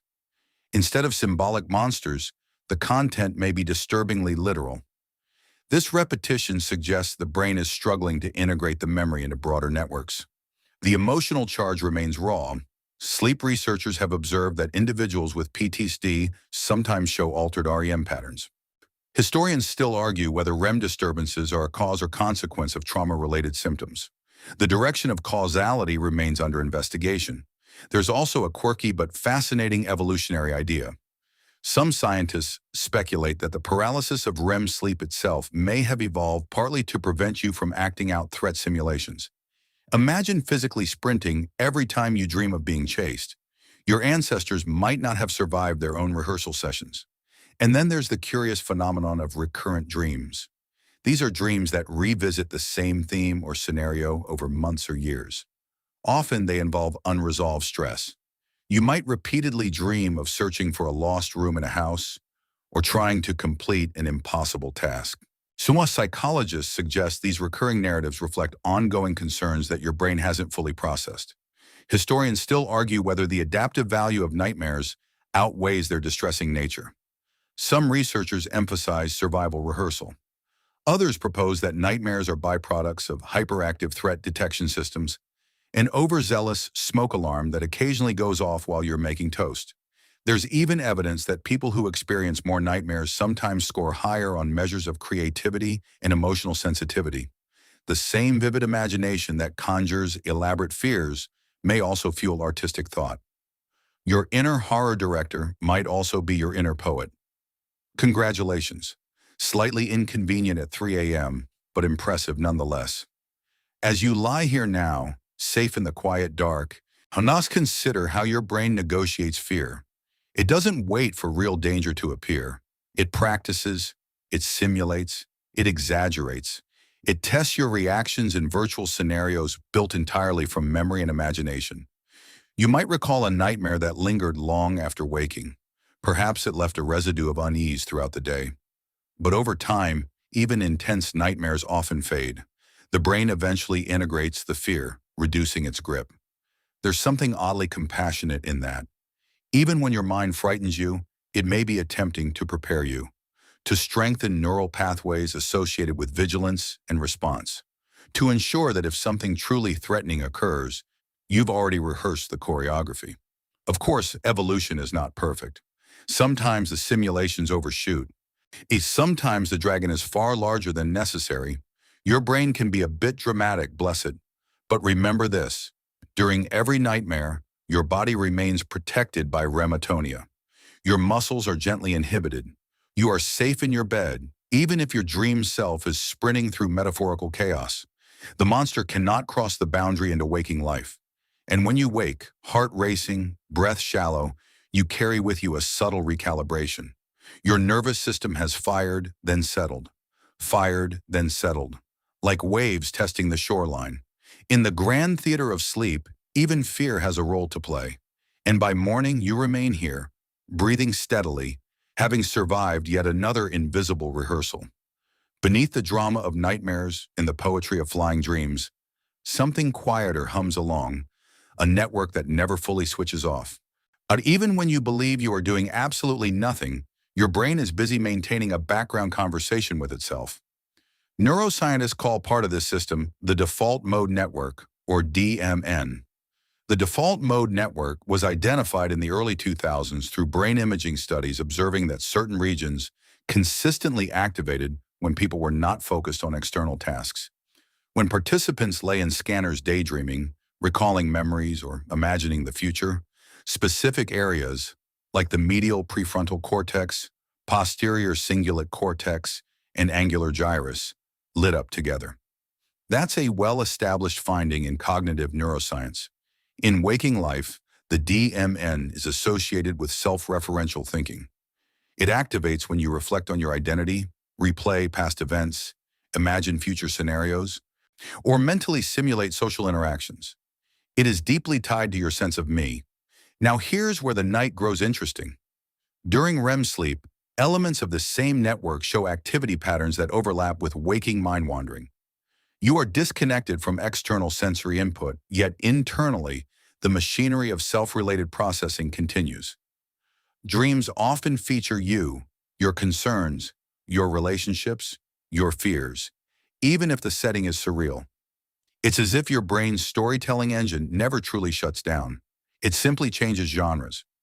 Historians still argue whether dreaming represents an amplified form of default mode activity or whether it constitutes a distinct neurological state layered on top of it. The boundaries between mind-wandering, imagination, and dreaming are not clean lines. They blur softly, like watercolor spreading on damp paper. Consider how similar a daydream feels to a nighttime dream, except that during the day, you maintain awareness of the external world. You might drift off, imagining a conversation or replaying a memory, only to snap back when someone says your name. The DMN was likely active in that moment. At night, without incoming sensory interruption, the internal narrative becomes immersive. Your brain is exceptionally skilled at constructing reality. In waking life, it integrates sensory data with predictions to create your experience of the world. In dreams, it removes most external input, but continues generating predictions. The result is a fully internal simulation that feels convincingly real. There's something humbling in that realization. The solidity of waking reality relies heavily on sensory grounding. Remove that input, and your brain still constructs a world.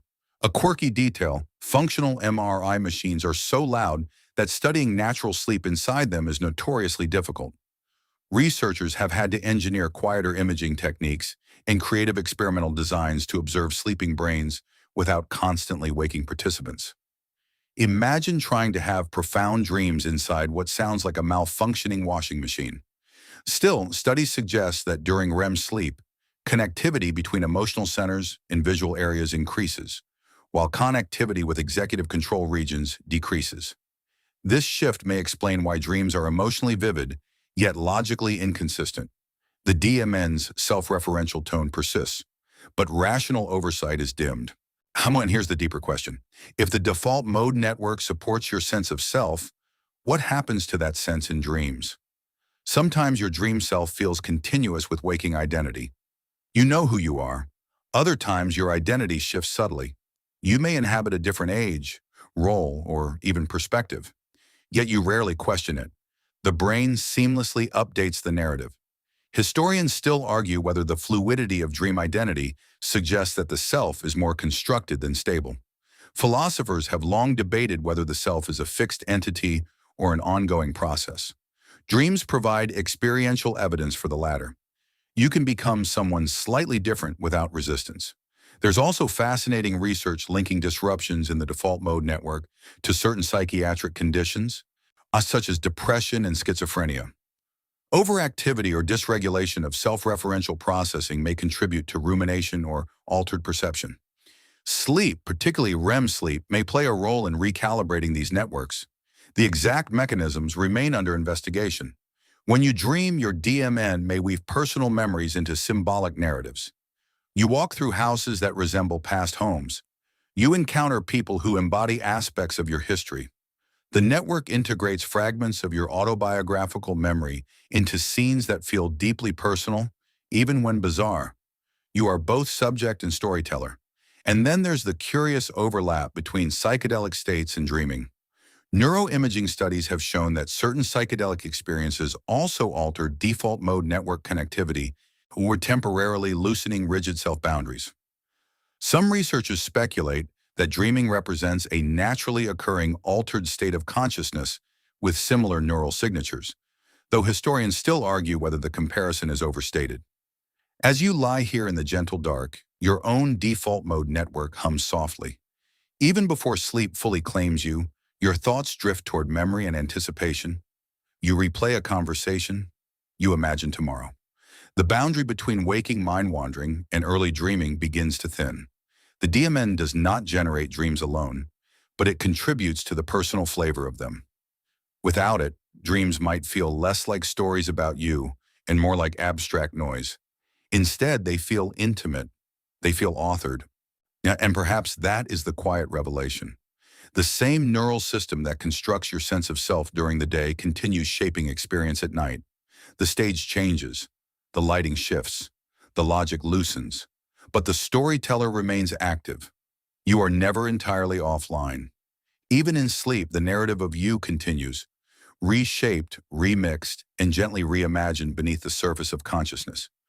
Out of this humming neural network, out of memory replay, emotional recalibration, and quiet self-reflection, something unexpected sometimes emerges. A solution, a melody, a flash of insight so clean and surprising that you wake with it already formed, like a gift placed carefully at the edge of consciousness. Throughout history, people have credited dreams with creative breakthroughs. In 1865, chemist Auguste Kekule famously described dozing by the fire and envisioning a snake seizing its own tail, an image that helped him conceptualize the ring structure of benzene. That circular structure became foundational to organic chemistry. Whether the dream occurred exactly as later recounted is debated. Historians still argue whether Kekule's story was polished in retrospect, but the impact of the discovery itself is undisputed.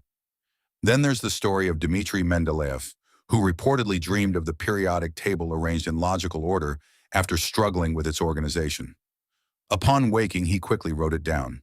Again, some embellishment may have occurred over time, but his breakthrough in systematizing chemical elements is a historical fact. Even Paul McCartney has said the melody for Yesterday came to him in a dream. He reportedly woke up thinking he must have unconsciously borrowed it from someone else because it felt so complete. Imagine composing one of the most recorded songs in history while technically unconscious. Your brain casually outperforming your to-do list. So what's happening here? During sleep, particularly REM sleep, your brain exhibits increased connectivity between distant neural regions. The usual constraints of focused, linear thinking loosen. The prefrontal cortex, responsible for rigid logical filtering, is less dominant. Meanwhile, associative networks become freer to link seemingly unrelated concepts. In waking life, your executive functions often suppress unconventional connections.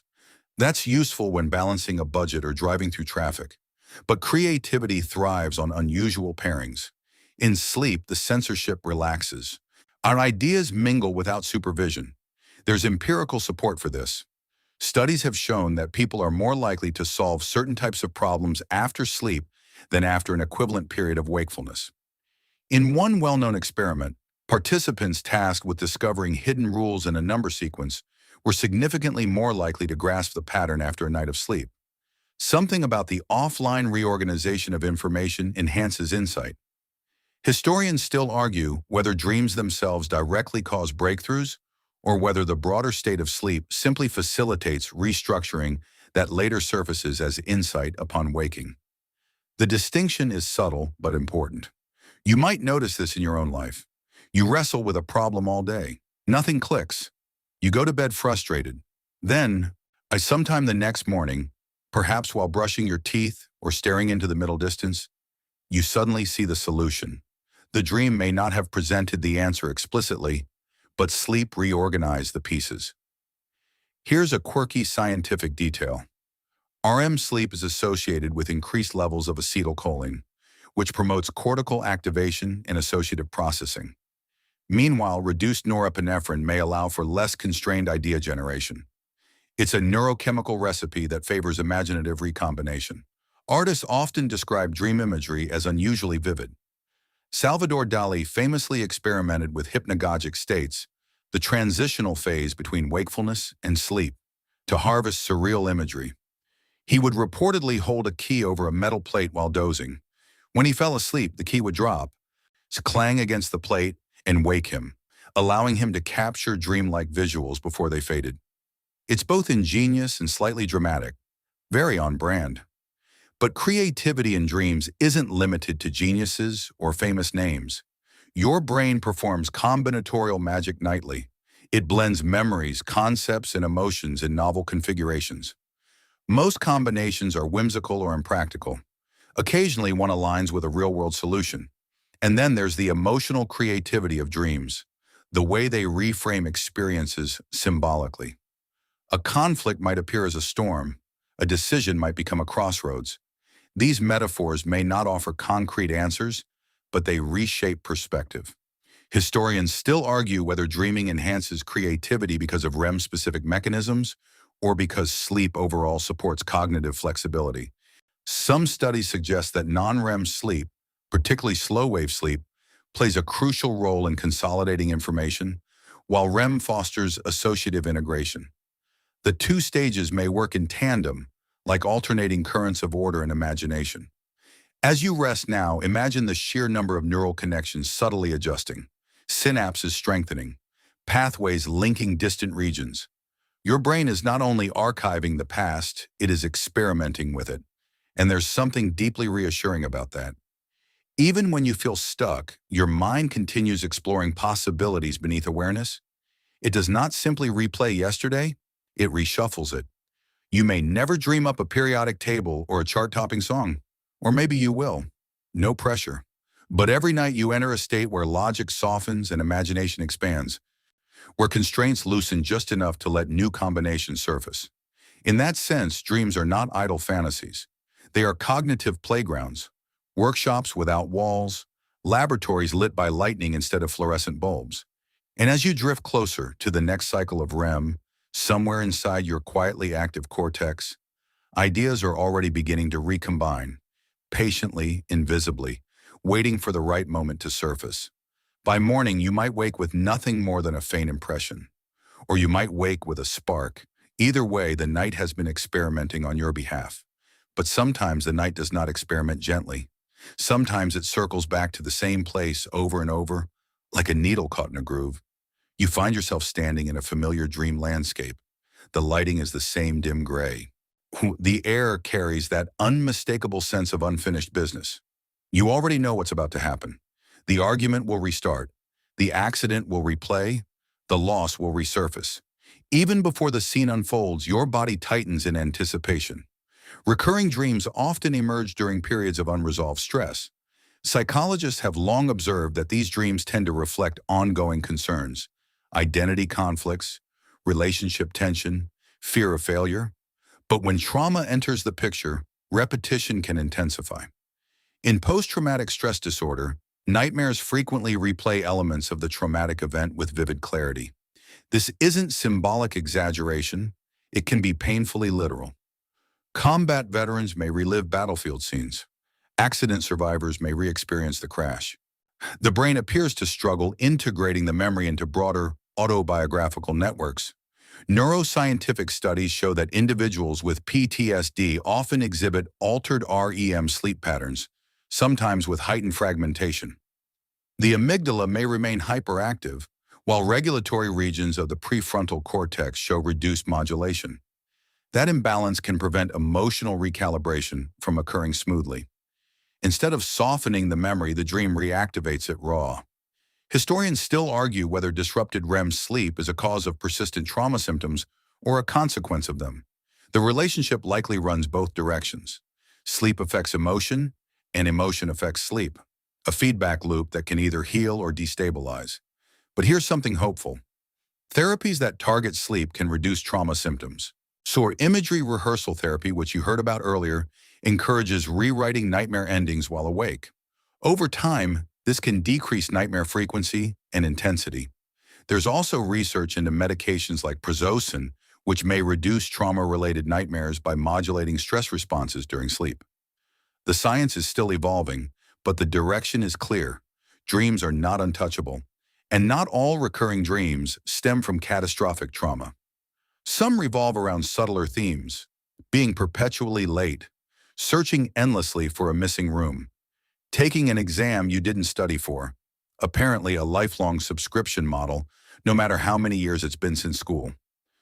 These recurring narratives may reflect unfinished psychological tasks. How did the brain keeps presenting the scenario because the emotional charge hasn't fully resolved? Think of it as a notification badge your mind refuses to clear. A quirky tidbit: surveys suggest that around 60 to 75% of adults report having experienced at least one recurring dream in their lifetime. You are very much not alone in your nighttime reruns. What's fascinating is how recurring dreams can change over time. As waking circumstances shift, the dream may evolve. The endless hallway might finally lead somewhere. The pursuer might lose speed. The exam might be completed. These subtle narrative shifts often parallel emotional growth. The brain updates the script when integration occurs. Historians still argue whether recurring dreams are best understood through symbolic frameworks or through models of emotional memory consolidation. Likely, both lenses capture part of the picture. A repeated dream may symbolize an unresolved theme, while also reflecting neural circuits that have not yet been fully processed during sleep. There is a tenderness to this repetition. Your brain is not tormenting you for sport. It is attempting, sometimes clumsily, to metabolize experience. Trauma, grief, and deep stress are heavy material. Integration takes time. The night keeps returning to the scene, hoping for a different ending. As you lie here now, imagine one of your own recurring dreams.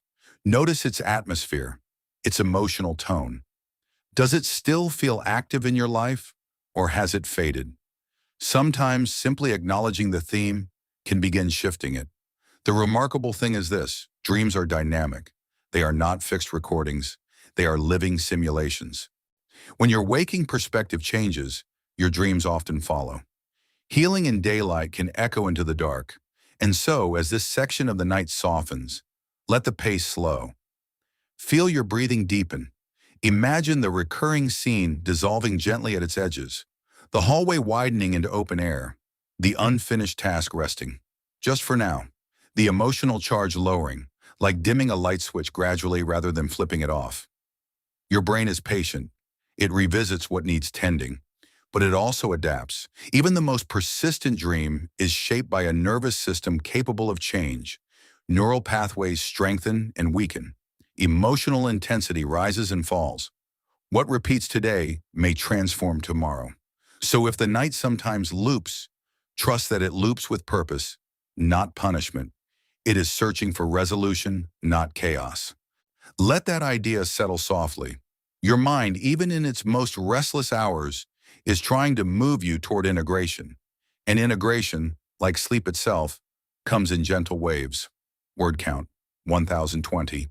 As the night stretches toward its quiet horizon, allow the imagery to grow softer now. The sharp outlines blur. The recurring scenes fade like footprints smoothed by incoming tide. You are no longer chasing resolution.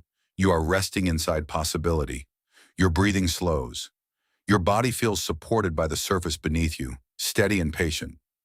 Whatever your dreams have carried, fear, insight, repetition, wonder, they are part of a larger rhythm. A rhythm older than your worries, older than language, older even than memory. You do not need to solve every symbol tonight. You do not need to decode every image. The brain will continue its quiet tending, whether you supervise it or not. Emotions will settle. Memories will rearrange themselves. Even the most stubborn dream will eventually loosen its grip. For now, simply drift. Let the idea of healing, slow, subtle, biological, wrap around you like a soft blanket. The mind is not your enemy in the dark. It is a careful gardener, trimming, replanting, waiting for morning light. And as you sink a little deeper into stillness, trust that whatever unfolds behind your closed eyes is part of a process designed, in its imperfect way, to help you adapt, to help you grow, to help you wake tomorrow just slightly more integrated than today. Rest in that quiet assurance. By morning, you might assume the dream evaporates, but it doesn't. It lingers in subtler ways, nudging your mood, tinting your perceptions, quietly influencing the decisions you make before coffee has even fully negotiated with your brain. The question now shifts. Can dreams shape reality? Not through prophecy or magic, but through influence. Consider how often a dream alters your emotional tone upon waking. You rise from a joyful dream feeling buoyant, as though something good has already happened.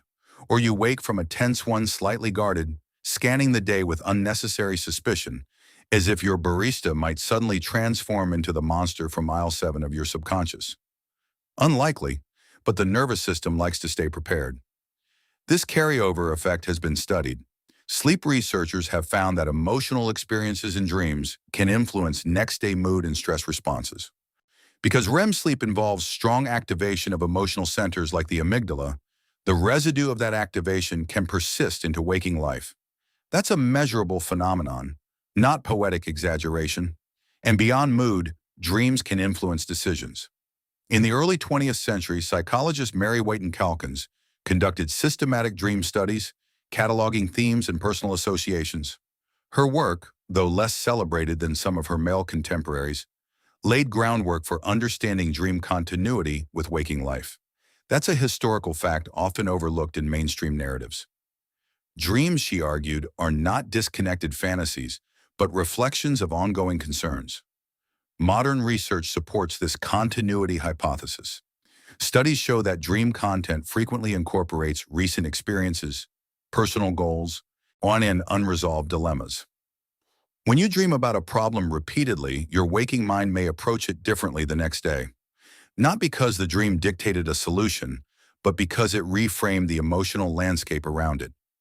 Historians still argue whether dreams actively guide decision-making or whether they merely mirror cognitive processes already underway. The distinction matters. Are dreams steering the ship or simply reflecting its course? Imagine you are facing a difficult choice: move cities, end a relationship, change careers. During the day, you list pros and cons. Logical, structured, prefrontal cortex fully engaged. But at night, the scenario may replay symbolically. You wander through unfamiliar streets. You miss trains. You discover hidden rooms. The dream may not offer clear instructions, but it can intensify or soften your emotional reaction to each possibility. And emotion, as behavioral science consistently shows, plays a central role in decision-making. Antonio Damasio's research on patients with impaired emotional processing demonstrated that without emotional input, even simple decisions become paralyzing. You need feeling to choose. Dreams may amplify emotional simulations, allowing you to test drive choices in a risk-free environment. If one scenario consistently generates anxiety in your dreams, while another evokes calm curiosity, that pattern might subtly influence your waking leanings. Here's a quirky twist. Surveys suggest that a significant percentage of people have changed something in their real lives because of a dream, ending relationships, starting creative projects, even adopting new habits. Not because the dream issued a divine command, but because it clarified how they felt. There's also evidence that dreams can shape identity over time. Recurring themes, competence, vulnerability, exploration, failure, can reinforce self-perception. If you repeatedly dream of being capable and adaptive, that imagery may support confidence.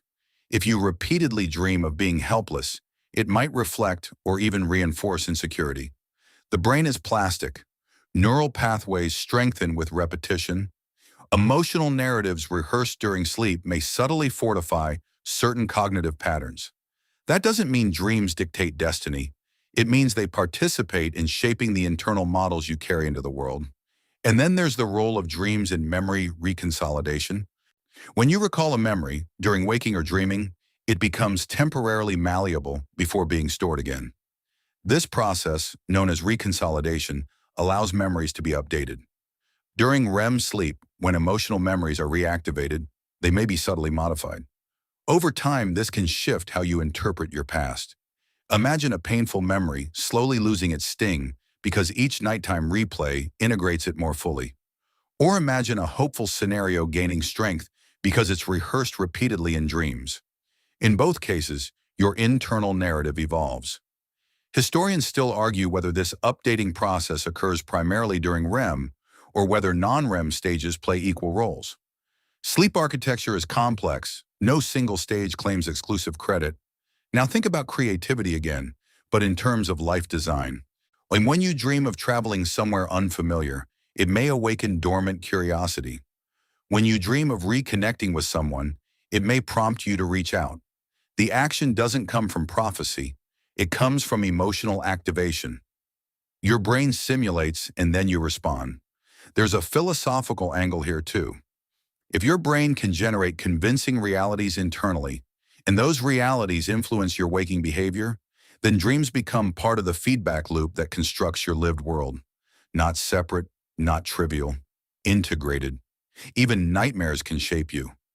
A frightening dream about neglecting responsibilities might motivate you to act. A dream of losing something precious might sharpen gratitude upon waking. The content doesn't have to be literal to be influential. Of course, not every dream deserves executive authority. Not if you dreamed you could breathe underwater, perhaps do not test that theory immediately. Evolution equipped you with lungs for a reason, but the emotional signals embedded in dreams often align with ongoing cognitive processing. They are not random fireworks. They are structured by your experiences, your fears, your desires. As you lie here now, imagine the subtle threads connecting night and day. The way last night's imagery shapes this morning's tone. The way repeated dream themes echo into long-term identity. The way simulated conversations prepare you for real ones.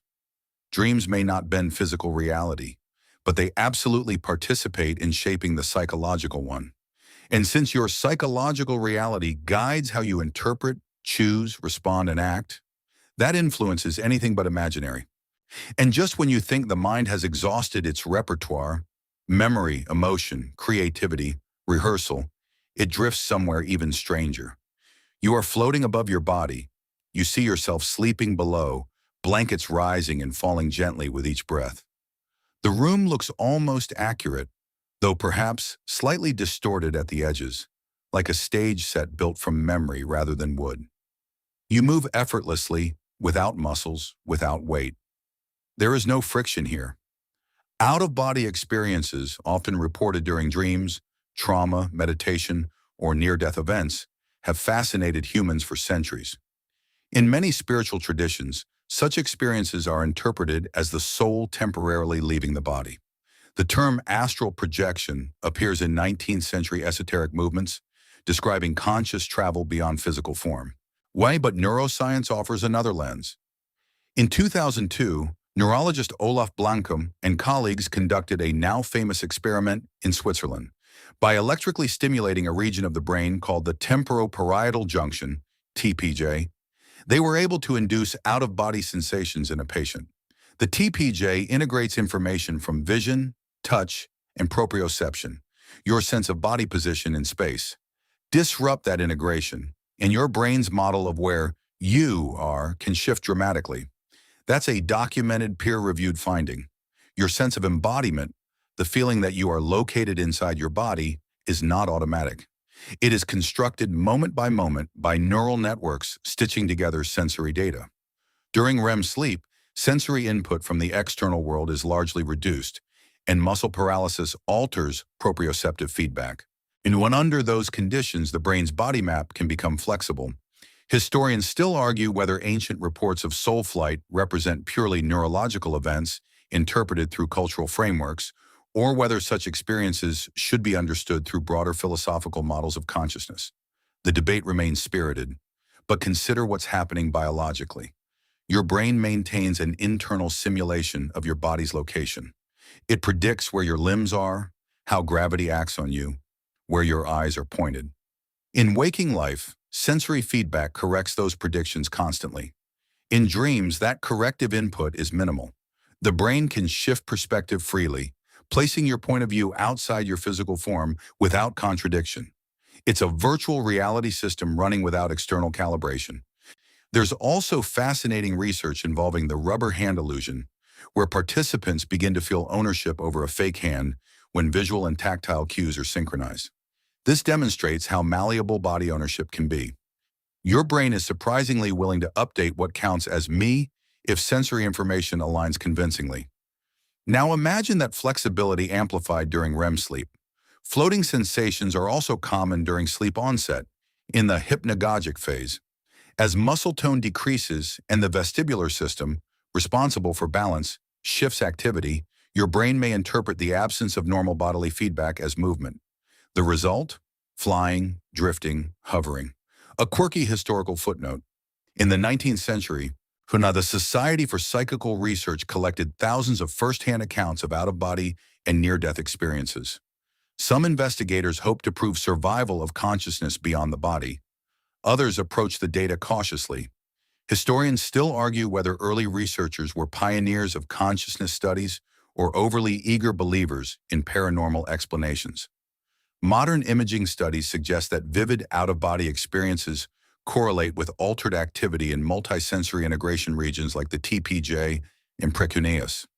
These areas are also active during perspective-taking tasks, when you imagine yourself in someone else's position. It appears the same neural machinery that allows empathy and imagination can also relocate your point of view during dreams. You don't leave your body, your brain relocates the camera. And yet, the experience can feel profoundly real. There's something deeply unsettling and equally awe-inspiring about realizing how constructed your sense of physical presence is. You trust that you are behind your eyes, centered within your skull. But that certainty depends on ongoing neural choreography. Dreams expose the choreography by loosening it. Some people report transformative feelings after out-of-body dreams. Reduced fear of death, expanded spiritual perspective, heightened curiosity about consciousness. Even if the experience arises from neural dynamics, its emotional impact can be lasting. Historians still argue whether interpreting these experiences strictly through neuroscience diminishes their meaning. But understanding mechanism does not erase wonder. Knowing how a rainbow forms doesn't make it less beautiful. As you rest now, imagine the quiet precision of your brain's body map recalibrating, signals aligning, gravity reasserting itself, the simple miracle of being located where you expect to be. And yet, remember that your sense of where you are is flexible, adjustable, dependent on integration. Dreams reveal that your mind can construct not only worlds, but vantage points. You are not fixed behind your eyes. You are a process, an ongoing computation of perspective. And sometimes, in the safe theater of sleep, that computation experiments with new coordinates. Floating not because you have left your body, but because your brain briefly loosened its grip on gravity's narrative. If your brain can generate worlds, shift perspectives, rehearse futures, and rewrite memories while you sleep, a curious question begins to form in the dim light of modern technology. Could a machine ever do the same? Could something built from silicon rather than neurons ever dream? Artificial intelligence systems today process information, detect patterns, and even generate images that look eerily like fragments from human dreams. Melting architecture, hybrid creatures, landscapes that feel almost familiar but slightly wrong. If you've ever seen early deep dream images produced by Google's neural networks in 2015, You'll remember the surreal cascade of dog faces emerging from clouds and buildings. That wasn't random. It was a neural network exaggerating patterns it had learned, amplifying features as it processed data. In a sense, it resembled a machine hallucinating. But hallucination is not dreaming. For human dreams arise from biological cycles. REM phases, neurotransmitter shifts, memory consolidation, emotional recalibration. They are embedded in a living organism with a body, hormones, survival instincts, and autobiographical memory. AI systems, at least currently, do not sleep. They do not cycle through REM. They do not possess intrinsic emotional states. However, researchers in machine learning sometimes use the term offline processing to describe periods when systems update internal parameters after training. During these phases, the network reorganizes weights based on prior input, loosely analogous to memory consolidation in sleep. That analogy is metaphorical, but intriguing. Historians still argue whether comparisons between biological dreaming and machine processing are scientifically useful or merely poetic. When the structures differ profoundly, brains evolve through natural selection, neural networks are engineered. Yet both involve layered architectures adjusting connections over time. Here's a mainstream scientific fact. The human brain contains roughly 86 billion neurons, each forming thousands of synaptic connections. Artificial neural networks, though inspired by biology, are vastly simplified mathematical models. They simulate nodes and weighted connections, but they do not possess subjective experience, at least as far as current science can determine. And that's the crucial distinction. Dreaming as you experience it is not merely pattern recombination. It is subjective. There is something it feels like to be inside a dream. Philosophers call this qualia, the felt quality of experience. A machine can generate an image of a sunset. How come you can dream a sunset and feel warmth, nostalgia, longing? That inner texture is the mystery. Some theorists speculate about future artificial systems that might develop forms of self-modeling sophisticated enough to simulate internal experience. Integrated information theory, proposed by neuroscientist Giulio Tononi, suggests that consciousness arises from certain patterns of integrated complexity. If a system reached sufficient integration, could it host experience? The debate is ongoing and deeply contentious. Historians still argue whether consciousness is substrate-dependent, requiring biological tissue, or whether it could, in principle, emerge from sufficiently complex non-biological systems. No consensus exists. But here's something quietly fascinating. Dreaming may serve functions related to creativity, emotional regulation, and adaptive simulation. AI researchers are already trying to build systems capable of imaginative recombination, generating novel outputs from learned data. In that sense, machines mimic one narrow slice of what your sleeping brain does nightly. Yet they do so without fear, without longing, without a childhood memory embedded in the generated image. You, on the other hand, carry decades of lived experience into every dream. Your hippocampus pulls from autobiographical archives. Your amygdala colors scenes with personal emotion. Your default mode network weaves identity into narrative. The result is not just recombination, it is self-referential simulation.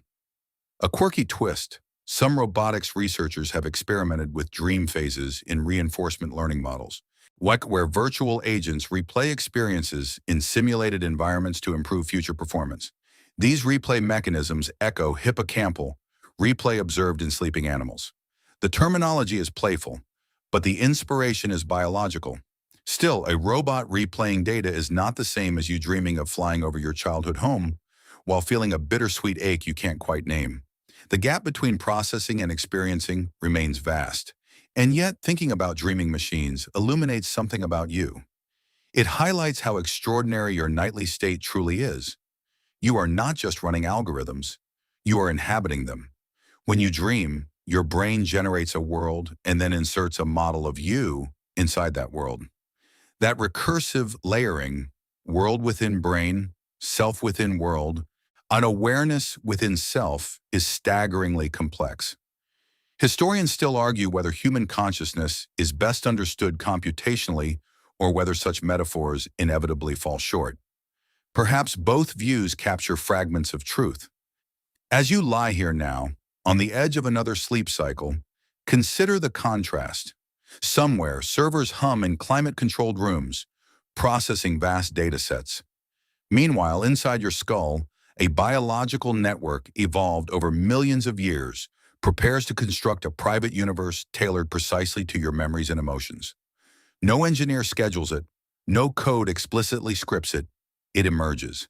And that emergence, messy, symbolic, emotional, is something no machine has yet replicated. So while artificial intelligence may one day simulate dreaming behavior, the felt interior of your dreams remains uniquely yours. Not because they are supernatural, but because they are embodied. An embodiment, this intricate dance of neurons, hormones, memory, and perspective, is the soil from which your nightly worlds grow. Beneath every dream image, every floating city, every unfinished exam, every impossible reunion, there is chemistry. Not metaphorical chemistry, literal molecules drifting across microscopic gaps between neurons, binding to receptors, altering electrical charge. Your nightly adventures are sculpted by substances so small they make stardust look oversized. During REM sleep, acetylcholine levels in the brain rise significantly. This neurotransmitter is associated with cortical activation, attention, and learning. Its presence helps create the vivid, alert-like brain activity that defines REM. In contrast, the levels of serotonin and norepinephrine, neurotransmitters involved in mood regulation and stress response, drop dramatically. That shift has been consistently observed in sleep research. It's a peculiar cocktail. High acetylcholine supports intense imagery and neural activation. Low norepinephrine reduces the brain's fight-or-flight chemistry. The result?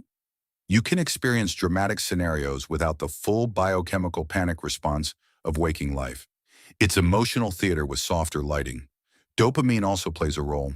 Though its exact dynamics during REM are still studied, dopamine pathways associated with motivation and reward remain active. Some researchers speculate that dopamine may contribute to the narrative drive of dreams, the sense that events are unfolding with purpose, even when logic is absent. Historians still argue whether the vividness of dreams stems primarily from acetylcholine-driven cortical activation or from broader network interactions that we have yet to fully map. The brain rarely assigns credit cleanly. Now imagine these molecules moving. Tiny vesicles release neurotransmitters into synapses, receptors open, ions flow, electrical potentials shift. Multiply that by billions of neurons firing in coordinated rhythms, and suddenly your dream of standing on a glass bridge over a glowing ocean doesn't seem so abstract. It is chemistry orchestrated into experience. There's also the role of melatonin, the hormone released by the pineal gland that helps regulate sleep-wake cycles. Melatonin doesn't directly create dreams, but it sets the stage by signaling darkness and promoting sleep onset. Without it, watch your circadian rhythm drifts. A quirky historical note. In the 17th century, philosopher René Descartes believed the pineal gland was the seat of the soul. Today, we know it primarily regulates melatonin secretion. Not quite the command center of consciousness, but still important. Historians still argue whether Descartes' anatomical guess was misguided mysticism or an early attempt to localize mind-body interaction. Then there's cortisol, the stress hormone. Its levels typically rise in the early morning hours, just as REM periods lengthen. That subtle hormonal increase may influence the intensity or memorability of late-night dreams. You might notice that the most elaborate dreams often occur just before waking, when cortisol is climbing and the brain edges closer to alertness. Sleep deprivation disrupts this delicate neurochemical choreography. When you lack REM sleep, the balance of neurotransmitters shifts, emotional reactivity increases, concentration falters. Studies show that sleep-deprived individuals exhibit heightened amygdala responses to negative stimuli, sometimes up to 60% stronger compared to well-rested individuals. That's a measurable effect. Your chemistry matters. Even certain foods and medications influence dream vividness. Some antidepressants suppress REM sleep. Nicotine and alcohol alter sleep architecture. Vitamin B6 has been linked in some small studies to increase dream recall, possibly because it supports neurotransmitter synthesis. Historians still argue whether anecdotal claims about dream-enhancing substances outpace rigorous evidence, But the relationship between chemistry and dreaming is undeniable. And then there's the glymphatic system, a recently characterized waste clearance pathway in the brain that becomes more active during sleep. Cerebrospinal fluid flows through brain tissue, clearing metabolic byproducts that accumulate during waking hours. It's less glamorous than flying dreams, but equally vital. Your brain literally cleans itself while you sleep. The chemistry of dreams is not random. It follows circadian rhythms regulated by the suprachiasmatic nucleus in your hypothalamus, the master clock of the brain. Light exposure influences this clock, which in turn orchestrates hormonal cycles. Even your late-night screen habits can subtly shift the timing of REM sleep by suppressing melatonin release. So when you dim the lights and close your eyes, you are initiating a cascade. Hormones adjust, neurotransmitters rebalance, electrical oscillations slow and then accelerate in cycles. The entire system synchronizes. Historians still argue whether understanding the chemical basis of dreaming diminishes its mystery. But chemistry does not negate wonder, it deepens it. The fact that molecules can produce poetry is astonishing. You are a biochemical symphony. Each night, conductors you never see adjust tempo and tone. Acetylcholine lifts the curtain. Serotonin quiets. Norepinephrine softens. Dopamine nudges narrative momentum. Melatonin dims the house lights. And from this invisible orchestration, worlds emerge. As you lie here now, feel the quiet steadiness of your body. Heartbeat regulated. Breath measured. Hormones cycling according to rhythms older than civilization. Inside your skull, one chemical gradients rise and fall with exquisite precision. You do not command them consciously. They operate beneath intention. And yet from their interplay arises something intensely personal, a dream in which you walk, speak, fear, love, explore. From ions and receptors, entire universes bloom. That is not trivial. That is extraordinary. And as the next REM phase approaches, somewhere in the dark folds of your cortex, molecules are already aligning for another act in the nightly performance. When morning arrives and the chemistry settles back into its daytime rhythm, something curious happens. You start talking about it. Not always. Many dreams dissolve before your feet even touch the floor. But some linger long enough to be written down, analyzed, shared over breakfast, or whispered into the glowing rectangle of a phone screen at 7:12 a.m. Humans have always ritualized dreams, but the rituals keep evolving. In ancient cultures, dreams were interpreted in temples or by appointed specialists. Today they are logged in sleep apps, discussed in therapy offices, or typed into search bars with hopeful urgency. What does it mean if I dream about is a modern incantation? Dream journaling has become one of the most common contemporary practices. Sleep researchers often recommend it, not because every symbol hides cosmic truth, but because writing down dreams improves recall and reveals patterns over time.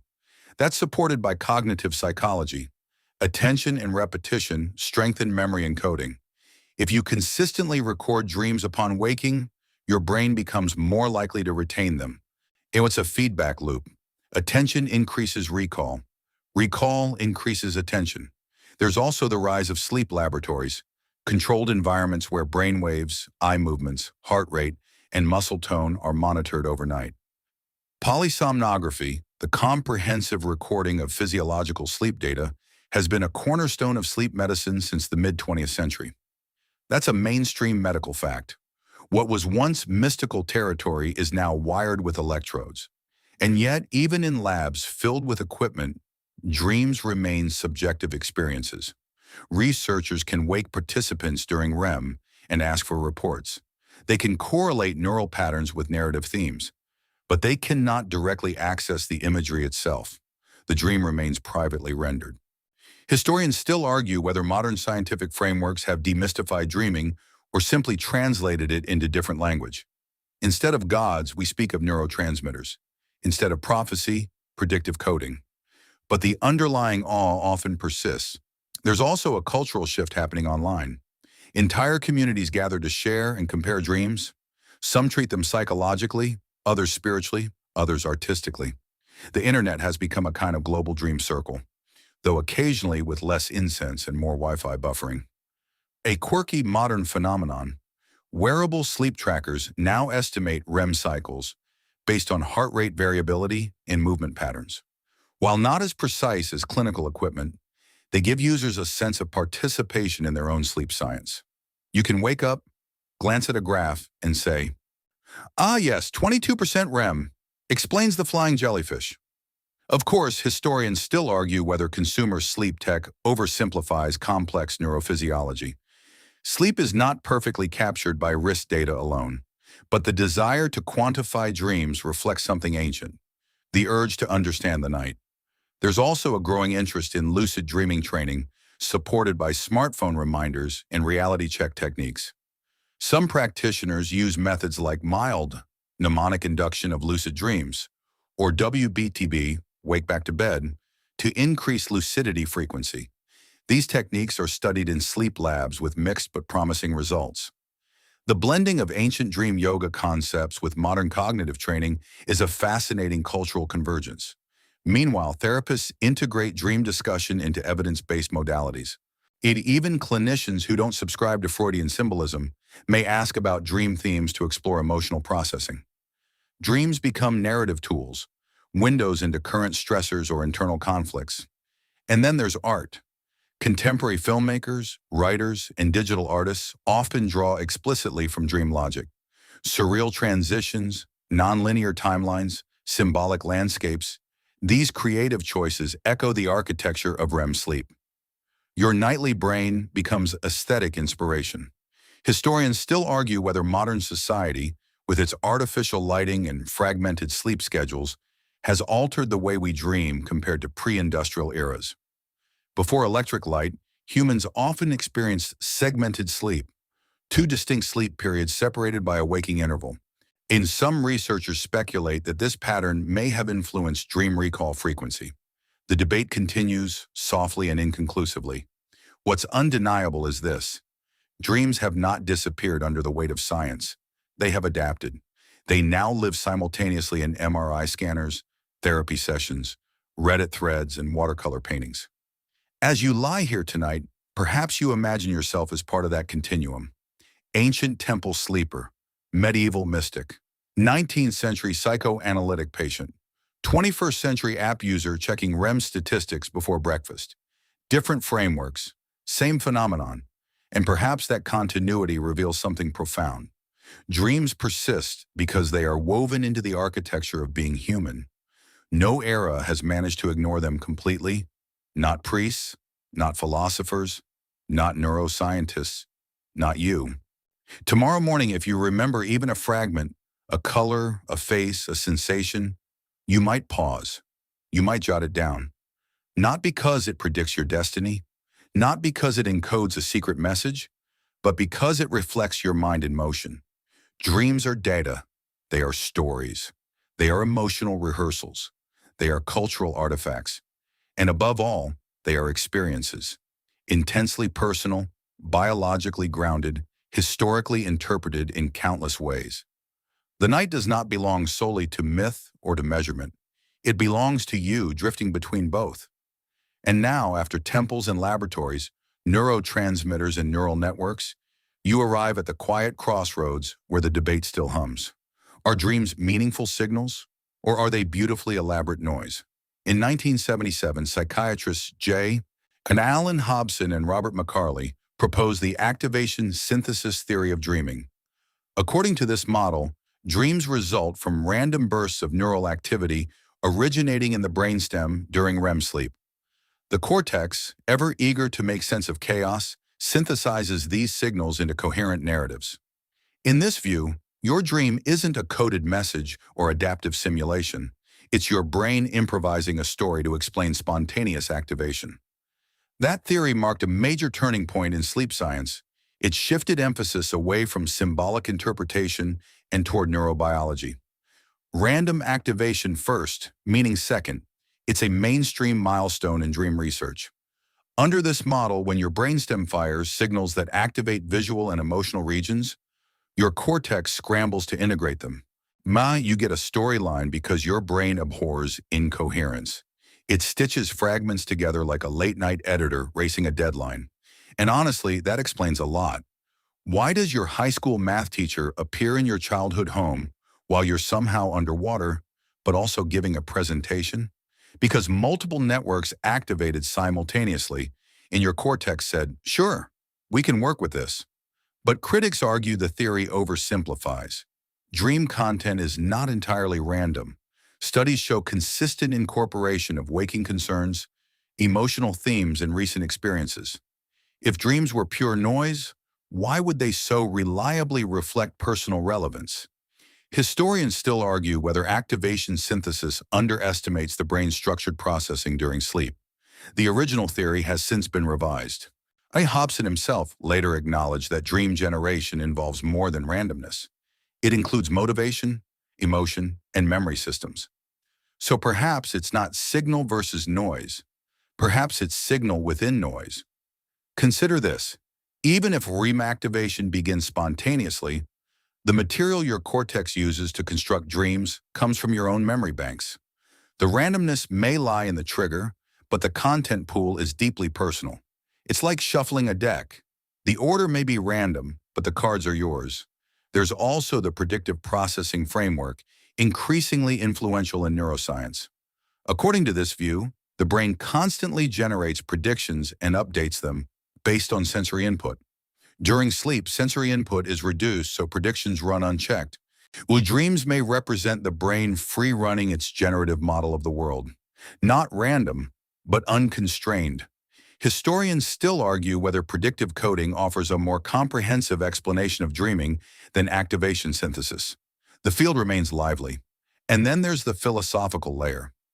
If a dream feels meaningful to you, if it alters your mood, clarifies a fear, sparks an idea, does it matter whether it began as random activation?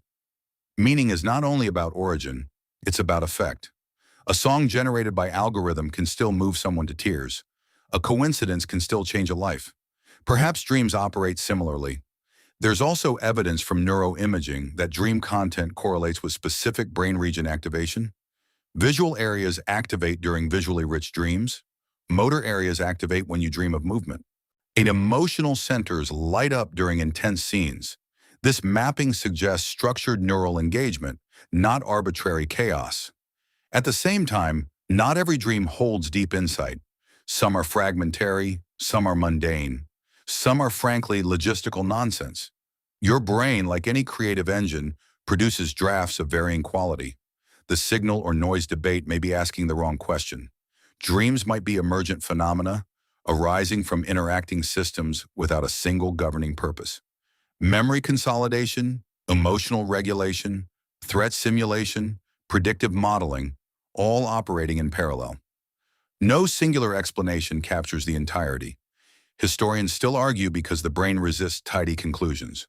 And perhaps that resistance is fitting. You are not a machine built for one function. Well, you are a biological system evolved under countless pressures. Survival, bonding, learning, adapting. Sleep and dreaming likely serve multiple overlapping roles. So when you wake from a dream and wonder, was that important? The answer may be layered. Biologically, it reflected neural processes. Psychologically, it may have processed emotion. Cognitively, it may have reorganized memory. Philosophically, it may have revealed how constructed reality can feel. And existentially, it reminds you that consciousness does not vanish when your eyes close. It transforms. As you rest now in this final stretch of inquiry, notice how the question itself has softened. It is no longer a sharp either-or. Not just imagination, not divine prophecy, not random static, but a dynamic interplay of biology and narrative, signal braided with noise, or structure emerging from spontaneity. Your brain in the dark, doing what it does best, generating worlds and then asking what they mean. And perhaps the debate remains open not because science has failed, but because dreams touch too many layers at once to fit inside a single box. You are allowed to hold that complexity, to accept that some dreams are housekeeping, some are rehearsal, some are emotional release, some are creative sparks, and some are simply strange. All of them, however, are real experiences generated by the most intricate organ we know. And that alone is enough to keep the conversation alive. And so you arrive here, at the edge of waking and sleeping, biology and philosophy, signal and story. You began with a simple question: what if dreams are not just imagination? Now, after wandering through temples and laboratories, when in neurotransmitters and neural networks, trauma and creativity, you can feel how incomplete that question was. Dreams are imagination, but not just imagination. They are constructed experiences emerging from measurable brain states. They are shaped by chemistry, memory, emotion, and prediction. They are simulations grounded in flesh. When you close your eyes tonight, your brain will cycle again through non-REM and REM stages, roughly every 90 minutes. That's a well-established physiological rhythm. Your eyes will move beneath your lids. Your muscles will soften into paralysis. Acetylcholine will rise. Norepinephrine will fall. The default mode network will weave selfhood into narrative. The hippocampus will replay fragments of yesterday. The amygdala will tint scenes with emotional color. And from that coordination, something astonishing will happen. A world will appear. You won't consciously decide its architecture. You won't sketch its skyline. Yet it will feel immersive, textured, immediate. You may walk through landscapes stitched from childhood memory and recent conversation. You may encounter versions of yourself you rarely see during the day. Braver, more afraid, more honest, more absurd.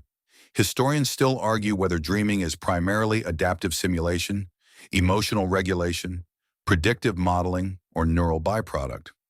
But perhaps the more profound realization is this: your brain does not stop generating reality when external input fades. Waking life feels solid because sensory data constrains your brain's predictions. Dreams reveal how much of reality is constructed internally.